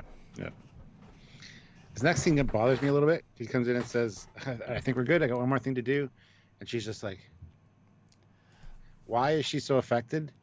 Is it because she, in a second, she stands up and says, 'It's your turn now'? Like she's already talked to Riker and, I think it's Worf that comes in with them. But why is she like zombified when no one else was? Well, no, we have seen a couple of zombified, but they were True. while playing. True. We know you can be zombified. My problem is there's a specific framing of not seeing her mouth, but there's nothing on her mouth. Like it should have been we're not seeing her face because she's got things on. So I don't quite get we're not trying to see her face. And yes, well, she looks a bit zombified, fine, but that's not how it works within like a few hours. That like they jumped the shark a bit. If she's wearing them, she's wearing them. There's no sense it can be rushed. It would have been better if he'd walked in. She was like in that little alcove where Geordie works, wearing it, and she talks to him off screen. Then walks in. Yes. Into camera where he's sitting down, she's behind him, she's wearing it, and puts her hand on her shoulder saying, "And now it's your turn." Looks up. Like that would be a much better way of doing it than this. Yep, I don't absolutely. get why the framing was. But then we get the chase through the corridor, which actually works rather well, though. I love the fact that because they're saying dialogue, Worf and Riker have to run slightly slower so they can say dialogue in the limited space of the corridor. The speed difference is very noticeable. It should be pointed out too that she didn't get the security protocols. No. So he can't deactivate force fields and stuff like his plan was initially. He just had the transporter program ready. So. And guys, another $50 in super chats. We're slowly ranking up there. 4 more likes, $50. We're getting now to the last fifth of it. Let us know. So yeah, he transports to the transporter room or a transporter room with no transporter chief in it, so that's okay. And then we get to start using some wide-angle lenses and some odd ways because it makes the corridors feel different. We rarely see the full ceilings, so if you ever want to see the ceilings, here it is. Very simple, but they do make the room, make it all feel a bit different, which is hard. 5 years in, still make it feel different. So good job then. It looks great. I love the corridors. I love the lighting in them as well. Yeah. But then you get the telling Picard that they lost him. He rigged a site-to-site transporter thing, and he's also bypassed the subcommands. So for the security protocols. Well, actually, what does he say here? I can't track him, sir. Sorry. He's messed with the internal security sensors. Although, and we all saw it coming, you can still track people via other means. It doesn't take him very long, though, which I appreciate. But given the thing is, the whole... Sorry, I didn't mean to cut you out there. That's fine. Picking up his trail, they're having... He was on deck 6 because he beamed into transporter room 3. So they know where you are, sections 23 to 29. And the look on his mom's face is like, is she proud of him or is she upset? Because it's like he's basically leading you guys on a chase. She's got a weird look on her face because Picard even kind of looks at her like, your son's causing me trouble. But it's just kind of an interesting moment. Yeah, I can't say I ever noted it, so I'll take your word for that. Yeah, but it's a good little thing, and of all the people, it does make sense he could be a thorn in the side, especially as once you understand by the end he went back and fixed data, more time has passed than you think. So he has had time to prep a few things and think it through. It feels almost as if it's only been like an hour, but as I said earlier, the fact that she's back on duty, basically they've had the entire night minimum sort of time, because they think they're addicted, so they're off the radar now. They've had about 5 to 10 hours to work on this, and so it works just fine. It's just a little bit temporarily challenged. But at the same time, why is everybody still on the ship? Because they were just told that they need to hop in shuttles and go to whatever. No, that was more recently. That was after that scene. After they got addicted. After so yeah. So when she went back on duty and then the ship came in, so that we know is the present again. Well, I quite like the fact that no one's in the ship because everyone's addicted in their own quarters. Now there's no extras. They're so addicted, it's not even part of the ship. I like. ISFJ 1009, $5. Those are Voyager ceilings, LOL. Well, yeah. I mean, used them for Voyager as well, so. Yeah, so I'm excited to get these built at some point as well, because, just these colours. I love them. The way they're light. Boy, you start to see similarities, though, with the pieces. But Wesley has a hand phaser, and he aims it at one of the force fields. Yeah. I love how it's a constant, like, on a pattern, but they make the conclusion that he's trying to cut through the force field with a phaser. You wouldn't notice that it's like on a standard, like every 5 seconds it's doing it. That bugs me a bit, but yeah, I like the fact that we see the handrail the closest we're ever gonna get, and it's wood. I never necessarily clocked it was wood. Like, you don't think about it. It's like, oh yeah, that's nice. And this is the first time we use the Type 1, the cricket, in like what, 3 years, 2 years? Yeah. But it makes sense. I mean, he was able to hide it. I don't like the fact that the phaser. It's a small thing, but when the phaser fires, it then pulls its beam back into the weapon, which I don't know why it would do that. It shouldn't do that. It should just cut off the beam. I don't know why the VFX team did that. Yeah. And even when the guy deactivates it, he does deactivate, and you see it flares up for a second and then shuts down. Yeah, I kind of like that. Probably fired, maybe, but yeah. Well, he's that split second. But yeah, definitely, it's a decent strategy, though. If I was him, I would have actually had it shoot the wall, because it makes more sense to destroy the wall around the... You didn't want to get charged for property damage after the fact. But we've never seen this before, really. And this is what I thought was in the Rogue Dana episode. I remember this being in that. That's why I was like, there's a longer scene. But no, that's here. Yeah. Because the way that the force field would be reacting, like I said, every 5 seconds, it's like a fly trying to fly out a window. He's just standing there like bashing his head against the force field. Yeah, it's too predictable to actually... But they think they're clever, you know? They think they're clever. I can kind of buy it. Plus, you could argue the more they're addicted, the less smart they are. I think that's a little bit hard to argue, but potentially. Yeah. Oh, I love the guards sauntering. Yeah. No hurry. So chill. Yep. Then we get down in engineering. And they're trying to isolate him with thermal sensors to pick him up because he doesn't have his comm badge on. He threw that away a while ago. But they find a heat signature, and so they head there.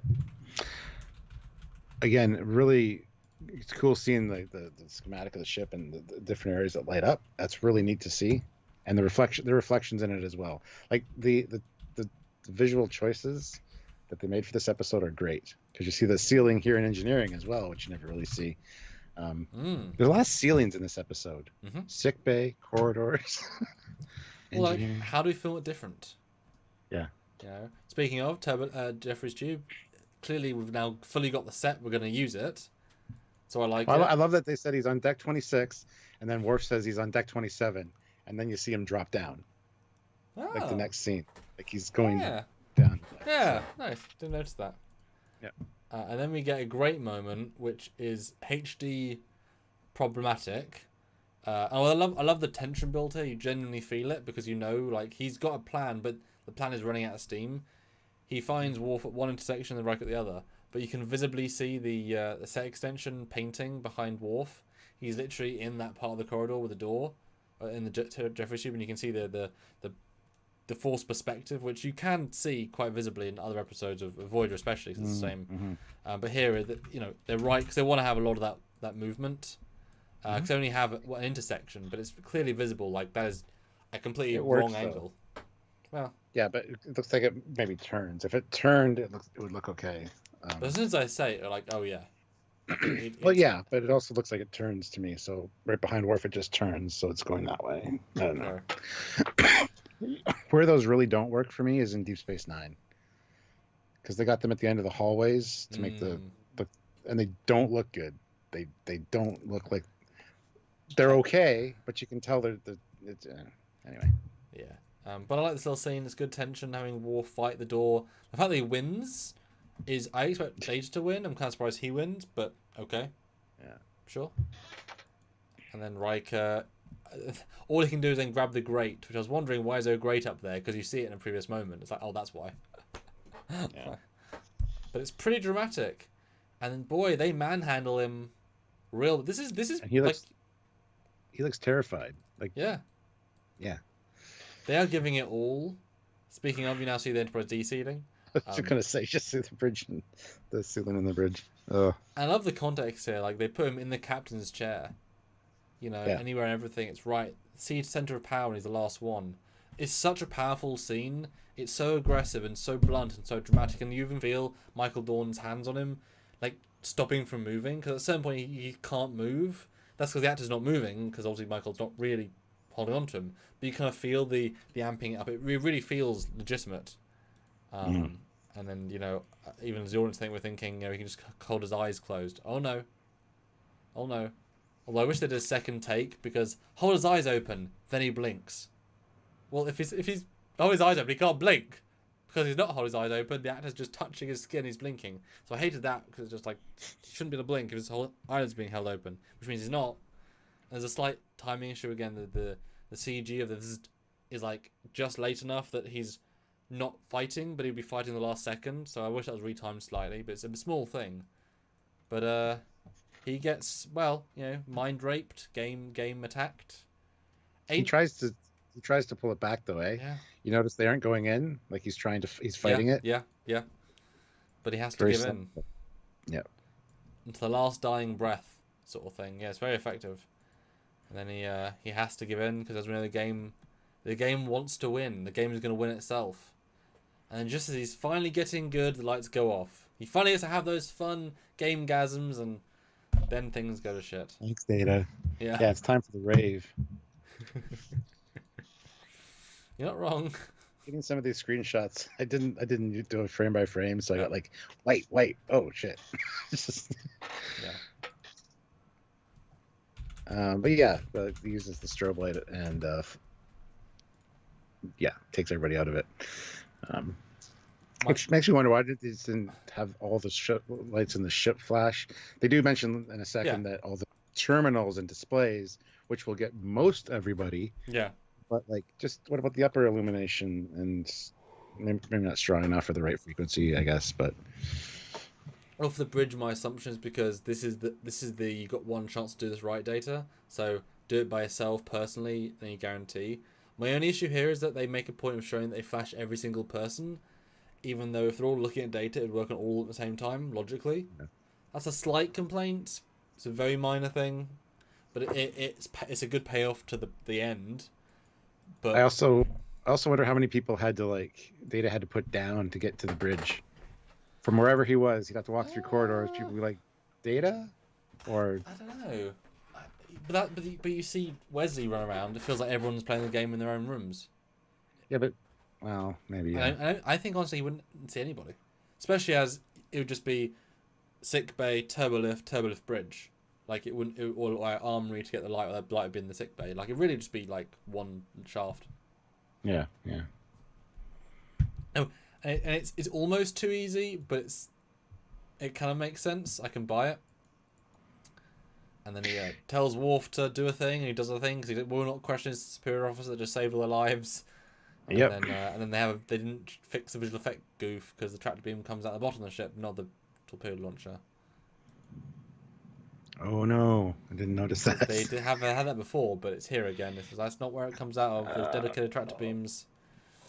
Guys, and it's such a quick shot. It's really quick, but they messed up a little bit. Oopsies. Hezraz is just popping in to say hi. 36 degrees Celsius in today here in Alberta. 39 humidex. Today it was 41. With the humidex today, it was 41 degrees Celsius here. It was fucking hot. Did you have to go outside at all? I didn't have to, but I did one or two things outside. But yeah, and then right before this started, the storm front was moving in, so it got really nice and cool. We have tornado warnings. We have a whole bunch of severe weather warnings right now. So, what temperature does your aircon, professional aircon, not subdue the heat? Because you say 41, but if you stay inside, you wouldn't be able to tell. I assume. So, at what point can you tell? At what point is it too hot? Oh, you can't tell at all. Yeah. I don't know, 100 degrees maybe. Oh god. I don't know. The air conditioner is really efficient. Well, the air's on fire. So, the inside is not. It's only 21. It's 21.5 degrees in the house, so it's nice and cool. And coming in from 40 outside, it's like a wall of cold. Just almost too cold. Then you just get used to it. Well, I'm used to it right now, but yeah, sometimes down here it gets really cold because I'm in the basement. But I mean, when you go from outside to in, it just feels like freezing, and then you get used to it, and then. Yeah. My glasses fog up. when I go from outside or from inside to outside to the car, my glasses like. That's how cold it is. So. That's funny. Yeah. But they tracked a beam, and she has a pissed off call, and the guy's like, "Nope." Yeah. She's like, "Damn it." Yeah, the whole tactical analysis, Mr. Worf. Yeah, you're gonna regret this. Open fire. Oh, it's fine. Yeah, I like the clear dick measuring contest. Oh, the Belia. No challenge. She just gives it. Gareth Rooney puts in €5 and says, "I always wondered if the strobe flashing from data would cause issues for epilepsy viewers. Do not know. Do not know." I mean, yes, some, but they were relatively sporadic. But I mean, probably. But yeah, sorry. That's why you have. That's why you have. I mean, any nightclub scene, sometimes you just need that. That's what they chose to go for. Mm-hmm. We find out that he fixed data, and data used Wesley's distractions, bought him enough time to reconfigure the Palm beacon. Yeah. So, I mean, it's semi rushed, but it's like, yeah, okay, yeah, that makes sense. I'm it's sort of just about enough. I love how they also say that with the displays and stuff, that'll take care of most of the crew. Yes. But then tells Crusher to take a medical team to treat the rest. So there'll be a few of them that are still, hanging out in their quarters, staring at the ceiling, kind of thing. So. And I appreciate they've been very explicit, showing this isn't like they're evil people. It's just they're probably just enjoying themselves. Oh, come on, Data. What? Oh, hello. So it's not sinister. So it's not as if that it's yes, okay, a little bit sinister, but they're just enjoying themselves. So I kind of like that. It's a hassle, but you don't need to worry about it for future episodes. This isn't like a 5-parter. Bryce asked if this episode is before or after the first duty. It is before. Mm-hmm. So. But yeah, then they take the vessel to Starbase 82. And they're taking Wesley back to Starfleet Academy. So, and another cute scene with the both of them. They do kiss, and it feels quite genuine. I'm sure he had his rest of his week off, and they had a summer romance. That's what it is basically. And it's actually quite a long kiss as well. It's an oddly long kiss, but it's like a nicely long kiss. Like the actor's just like, oh no, we'll just look. Trust me, director. This needs to be longer for the characters. Yeah, hold on. Yeah. 10 potato, 12 potato, 40. There we go. That's good actually. Oh, take 4. 116 potatoes worth of kissing. Yeah. Anyway.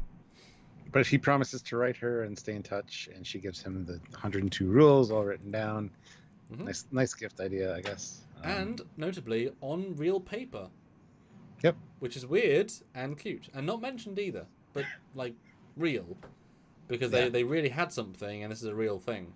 It isn't just an isolated chip; it's something real and physical, and maybe in her handwriting, etc. But it even says, light years don't keep friends apart. So they kind of start off, summer sex buddies, cute romance, but it can just be friends, and then even ends at the end with a kiss on the cheek and just you're a great gal. So it's a lovely it's a very futuristic, modern look at we could be both and neither and both. And that's all good, We're adults. Yeah, I love how he asks, what about Law 103? And she's like, yes. And that's the whole, a couple of light years can't keep good friends apart. Except it's a lot more than that, because they're the front line of exploration, but yes. Fleet Pass Swiftback, $2. Basically, we see that Wesley got laid this episode. Yes. First time back. Good on him. Yeah. His hair, I love his hair. Yeah. In this episode. Although, did you note no Federation sideburns, or extremely? They're so short they don't count. It is a little bit, yeah, but yeah. He either was doing a different job, or they're implying Academy don't get the official sideburns, which I actually liked. Gave him a slightly different vibe. Yeah. But yeah, that's it. That's the end of the episode. No more Lefler, I don't think, on screen. It just gives a longing look at the end, kind of like sad and remorseful. She had a lot of looks during the course of this episode, like head tilted or looking up like that, like, you know, which was great. And she definitely should have been in more, you know, both as a good engineer and as a Wesley thing. And it's fine to give the young man character a romance subplot. But when it's so well done and so well integrated into the main plot, it works just fine. But guys, $45 and 15 likes as we start to close out our review of Season 5, Episode 6, The Game. So what do people need to do as well in the chat? They need to super chat their scores out of this season, Season 5, out of 10, and out of all of TNG. Again, another out of 10 number. Just super chat them. I'll read them after we're done giving our reviews and our scoring. And if you just put them in the regular chat, Sam will read those out. But we want to get a feel for what you guys think of this episode. We've kind of gone over everything that we think about it, and now it's just kind of a wrap up and a ratings. So, but yeah. Oh, we got a new member too. It says, I don't remember seeing a membership. No, I didn't remember seeing that. And we have kept track. I asked you first. So do you want to give your review and scoring first? I can. This one? Yeah. So yeah, this one, like I said, always stood out to me as just for what it is. And rewatching it, I definitely appreciated the very intelligent story. It's simple but very well told. The script is very, very refined. You can see there's a lot of setups, a lot of payoffs, a lot of misdirection, but it also gets direct. The fact they create a believable romance with very little screen time, great. They create a better Wesley who feels more mature. They rebuild relationships with Picard very well. They show Lefler from nothing to a very successful first-time character. Everyone gets a little bit to do, even having, you know, most of the primaries act evil for a bit, which is great, and they play off that well with subtle changes to acting. The lady at the start's great and comes back not quite villainous enough, but the fact that she plays it run-of-the-mill is fun in and of itself. It's shot differently, which works very well as well. You know, it ticks so many boxes. You know, it isn't an Ensign Row where the story kind of leaves you hanging at the end, and it's a one guest star takes over. No, it isn't. You know, it's more ambient, it's more character based, and stuff isn't wasted. You know, it's far more whole. You know, that said, I was left. Obviously, I couldn't rewatch it again for the first time. If I had, I'm sure it would have been more hard hitting. It was missing a little bit of secret sauce, but I think that's more because, like I say, I knew it. I knew the reveal. I think there's plenty of epic pace and payoff. Maybe it could have gone a bit more like Orwellian in that, you know, the addiction was a bit more hard hitting. You know, they need to play it, you know, take it a bit more dark potentially. I'm not sure how or why or whatever, or maybe have Wesley be evil. It's something extra, but it's already pretty damn dense. I don't know what you could have done really. Do you want me to do scores or just do your review? Do your scores. That's what we usually do. Yeah. So it's real good. Again, this I keep saying disclaimer. This season we're so few in it that it's hard to rate for this season, but it's definitely real good. You know, that's the thing. There isn't anything wrong with it. You know, like we didn't even have really complaints. I'll be able to justify a few of your things, and you brought out a few things to me that are pretty minor. You know, and it's got so much good stuff. My guts gives it a 9 for both. Honestly, 9 for this season, 9 for TNG. You know, it does everything it tries to do very well. It's missing that secret sauce, that little bit, the little cherry on top, but it doesn't do anything wrong. It does. The cherry was on top of the ice cream. We sort of picked that off, so that's why it wasn't there. Yeah, no, she ate it, twirled it on her tongue, go back to Will, on the way to the quarters. Yeah, but you know what I mean. Like it's just very, very solid, and I like the idea. All the acting's really good. Everyone, and we've said this before. Sometimes they're given episodes where there's technobabble, and they don't feel like they're doing it in character. Everyone was fully in character, you know. So yeah, a 9 for each. You know, it's top tier. This is a full crew ensemble. Good sci-fi, good acting, good characters. It's just, you know what I mean? Really solid, and definitely a fun rewatch. because you see so many small details. So yeah. I don't know how to follow that up. You made a lot of good points. All of your reiterate them. What do you like about or not like? I want to just hear your fresh thoughts. I don't ignore what I said and just do your own. That was the plan. I was gonna say, the thing you pointed out between Picard and Wesley, I love that dynamic. Just having Wesley back was great. He does look really good in the uniform, but I wish we could see more of him. I kind of miss Wesley, honestly. Robin Lefler was great. She's a big draw for me for this episode. But you're right. Even O'Brien gets some stuff. Like everybody's got something to do. Ogawa, bloody Ogawa. Yeah, I had forgotten about a lot of the other stuff in this episode, as I said. So it was nice to see those things happening, and just the innocence of it then turns sinister so easily, but not sinister. It's a weird vibe and feel to this one. I wish the graphics for the game were a bit better, but it is what it is. It's supposed to be like simplistic holographic stuff, which I guess is fed directly into the brain because you can't see it. But that's fine. The villain, like I said, I didn't even realize it was the same woman. But I mean, that works. It makes it feel like it's a smaller kind of faction that's trying to take over at least a starship or two, and then they kind of set their sights on the Federation. It doesn't feel like it's the government of the planet that's got this plan in motion, you know? It kind of feels like a clever, 10 people invented something really good and said, F it, we're going to test on a big thing. And that was it. Yeah. Because it's so simple and so effective. It doesn't need to be this grand scale plan. It's so simple, you know?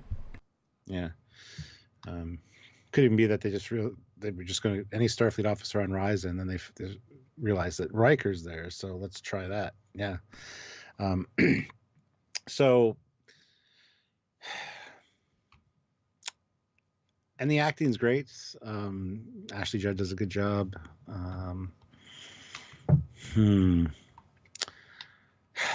The problem is, this is not one that I would recommend to anybody as a first episode or one of the first episodes of TNG to watch. And if it's on TV, I don't know if I'd necessarily watch it. I mean, I probably would just for Ashley Judd, but that's not a good reason to watch something. Although briefly, you say you wouldn't, but would you? I don't think you'd recommend most episodes of TNG. You certainly wouldn't recommend Darmok or Measure of a Man. Like most episodes, you wouldn't recommend as a very first watch. I'd recommend Measure of a Man. Okay. To a non-Star Trek fan, absolutely, I would. But most you wouldn't. So that seems an odd criteria to place. But would you? No, I mean most I would. Most of the last season, I would say watch. With just fresh, without any context, just watch it. Yeah, just good piece of storytelling, well crafted, well acted. This one I would not recommend. This one almost has like a cheesy '60s vibe to it with the way the game is portrayed. It just seems a little bit. See, I'm a graphics guy. I think it suits the story perfectly fine. It doesn't even look like it just looks like a simple, like it's trying to be retro Pong in the future. Like it doesn't. Mm-hmm. It's like calling the holograms in Star Trek 3 quaint. The fighters, like, yeah, but it's intentional. Like they're trying to look old school. This is trying to look simple. Wireframe. Yeah. I know, but that's my thoughts. I wouldn't. But are you more like to watch it now? Or not. It's my thought that. But if it was on there, do you think you'd watch it more now, given we've gone through it and clearly it's deeper than you thought? Yeah. Just wouldn't be a go-to episode for me. The only reason I'd watch it, like I said, is Ashley Judd. Just seeing her on screen is awesome. So such a weird rationale, but ships and babes and ships. Yep. Yep. That's how I operate. How I roll, man. Two of one and a dozen of the other. It doesn't really do anything bad though. So I mean, score-wise, I'm gonna have to give it a 7.5 out of 10 for season 5 that we're in. Yeah, season 5. For all TNG. Go with a 6.5 out of 10. Oh wow! Just because there's so many better episodes that I'd rather watch. This just isn't up there, and I don't know why. Like you said, it's missing something. It's missing that special sauce, the secret sauce. I just don't know what it would be that would make it more enjoyable for me. It's not that it's bad. It's not at all. It's definitely in the top part of the spectrum, but it's just. Well, 6.5 is not the top part of the spectrum. That's average, but a bit above average. Wow. Whatever. That's actually not top part of the spectrum. That's... Put it this way, last week, you gave Disaster a 7 out of 10 for all TNG and an 8. So you think that is better than this episode by 0.5 on both metric. Do you think last week was better than this episode in 0.5 on both metrics? Yes. Wow. Really? Yeah. Disaster's a much better episode. I'd rather watch that one for sure. Really? Even though it barely uses the cast? It's just about Lady acting and then Brent. This is far better casty-wise. Disaster used everybody. Oh, not Disaster. About? Sorry, I meant that's the Silicon Avatar. Sorry, you're right. Yeah. Oh, Silicon Avatar. Sorry. This one and that one are about the same as far as I'm concerned. Huh. Yeah. It's about like. Yeah, I was forgetting which one Disaster was. We don't know much about. I mean, we know Wesley, but sure, this fleshes out Wesley a little bit, and Lefler, which we never see again, unfortunately. The other one was more about that lady and her son, and then a little bit of Data. So, yeah, I thought we were done with Disaster. Like, Disaster is way superior to this, but well, this is a better story because it's actually focused. That's but the plan of the aliens good is simple sketch. Story. Is sketch beyond sketch. Like, I want to know the lead up to this, whether this was intended for Riker and the flagship, or if it just happenstance. I want to know how they were being in contact with this lady. Well, I want to know the behind the scenes stuff. You want to know more. That means it succeeded. Yeah. Yeah. So it's just kind of an episode for me. Sorry. No, it's fine. It's in the upper 50% though. So let's put it that way. Upper 10% for me. Definitely one of the better ones. Well, there you go. Yes. All right, let's see what you guys are saying. Yes. We got Fleet Paw Swift back. That puts in $5. Thank you. Thank you. 4 out of 10 for season 5. Wow. 3 out of 10 for TNG. It's better than I remember, but not a favorite. Wesley was great here. Relationship felt organic as it blossomed. Yes. Not a band account, $5. Alan Moraine, count to 4. Alan Moraine, then 3 more. Alan Moraine, if you can see Alan Moraine, you'll come with me. It's definitely better than that one. Brooke Atkins throws in $8 Australian with a high five, so thank you so much. Eric Martin, $5. 8 out of 10, or 8.5 out of 10 for this episode. 10 out of 10 for Ashley Judd. Good overall, lots of tension and a good story. Yeah, I agree with the 10 out of 10 for Ashley Judd. Matt Boardman, $5. The game is the 23rd century version of Minecraft graphics. Yeah, I guess. That's good. Good parallel. No, so that's good. Some good scores there. What is the rest regular chat saying? But we're $18 and 6 more likes away, so that's real close. Real close. Yes, let's see what you guys say. 2 out of 10. And then 10 out of 10. So a range already. Damn. 7, 7, 1, 7, 6, 6.7, 8.9, 8, 8, 7, 6, 5. All over the place. 10. 7.5. Yes, all over the place then. Which is interesting. No great consensus. I guess it's more a case of does it connect with you for whatever reason? Yeah, it seems to be. Because a lot of these ones we've found either we are both lower in general to the audience, or all about the same within about 2 points. Yeah, weird. But I'm glad, about Legend of My Expectations. I was more pleased with all the small stuff. Because you can't remember all the small stuff because it's so small, you've got so many things to remember. So I enjoyed rewatching it for that. And now that it's pointed out to me, the cinematography in this is fantastic with the different angles. Yeah. I don't know if that was made to make it feel like strange things are going on, like Dutch angle kind of stuff weird, but... Or never seeing ceilings, being up against the wall, seeing more of the... Feeling claustrophobic, more claustrophobic than usual, yeah. Yeah, you're in a tin can. Like I said, it succeeds on pretty much every level it's trying. It just hasn't necessarily got that hardest hitting element. But if it had, it'd be... Thing is, if it presented the addiction and the people, mainly Troy, Riker, and Beverly, as being more villainous, you'd think they were just carbon cut-out villains. The fact that they can play good with a vibe of evil is like with Geordie with in his episode with being that gives a secret source of they're acting it. Isn't just muhaha I'm evil now, you know, rather than like the Data rather than with the EMH in Equinox. He just plays bad. Like he's not that interesting to watch. He's just a bad doctor. Like okay, he's bad. Okay, you know. So it's much cleverer. Yeah, I like it. Matt Boardman, $18. Boom. Thank you so much, Matt. Sweet goals are made of these. Dun-da-da. Well, we need another 4 likes though. So people hit that like button. Let's get 4 more likes if possible. I don't think. Thank you so much, Matt. I don't think Matt can click like 4 times. I mean, you can. It failed miserably because it would be 1. But... Simon Smith, how punctual am I? Well, if you're just tuning in, not at all. I mean, you're very late. There's punctual and there's you. Yeah. The worst possible. But you know what? This thing won't be deleted. It'll be there to watch after the fact. Yeah, absolutely. So go watch. Fleet Pass Swiftback, $2. Felt like an episode of The Twilight Zone, really. Yeah, I could see that. It had a kind of a weird vibe, especially when he's walking to the turbo lift and everybody's in the hallways wearing the things and looking at him, and then he runs into Nurse Ogawa. That was creepy with the way the crew members looked at him. Yep. So I just wish there was more of that. Like the empty corridors are kind of probably done for a reason. Well, it's focus. I think considering how busy the ship was with all the scientists that they had, right? I don't know. But I think if there were people, you would have said, well, why aren't they just stopping Wesley?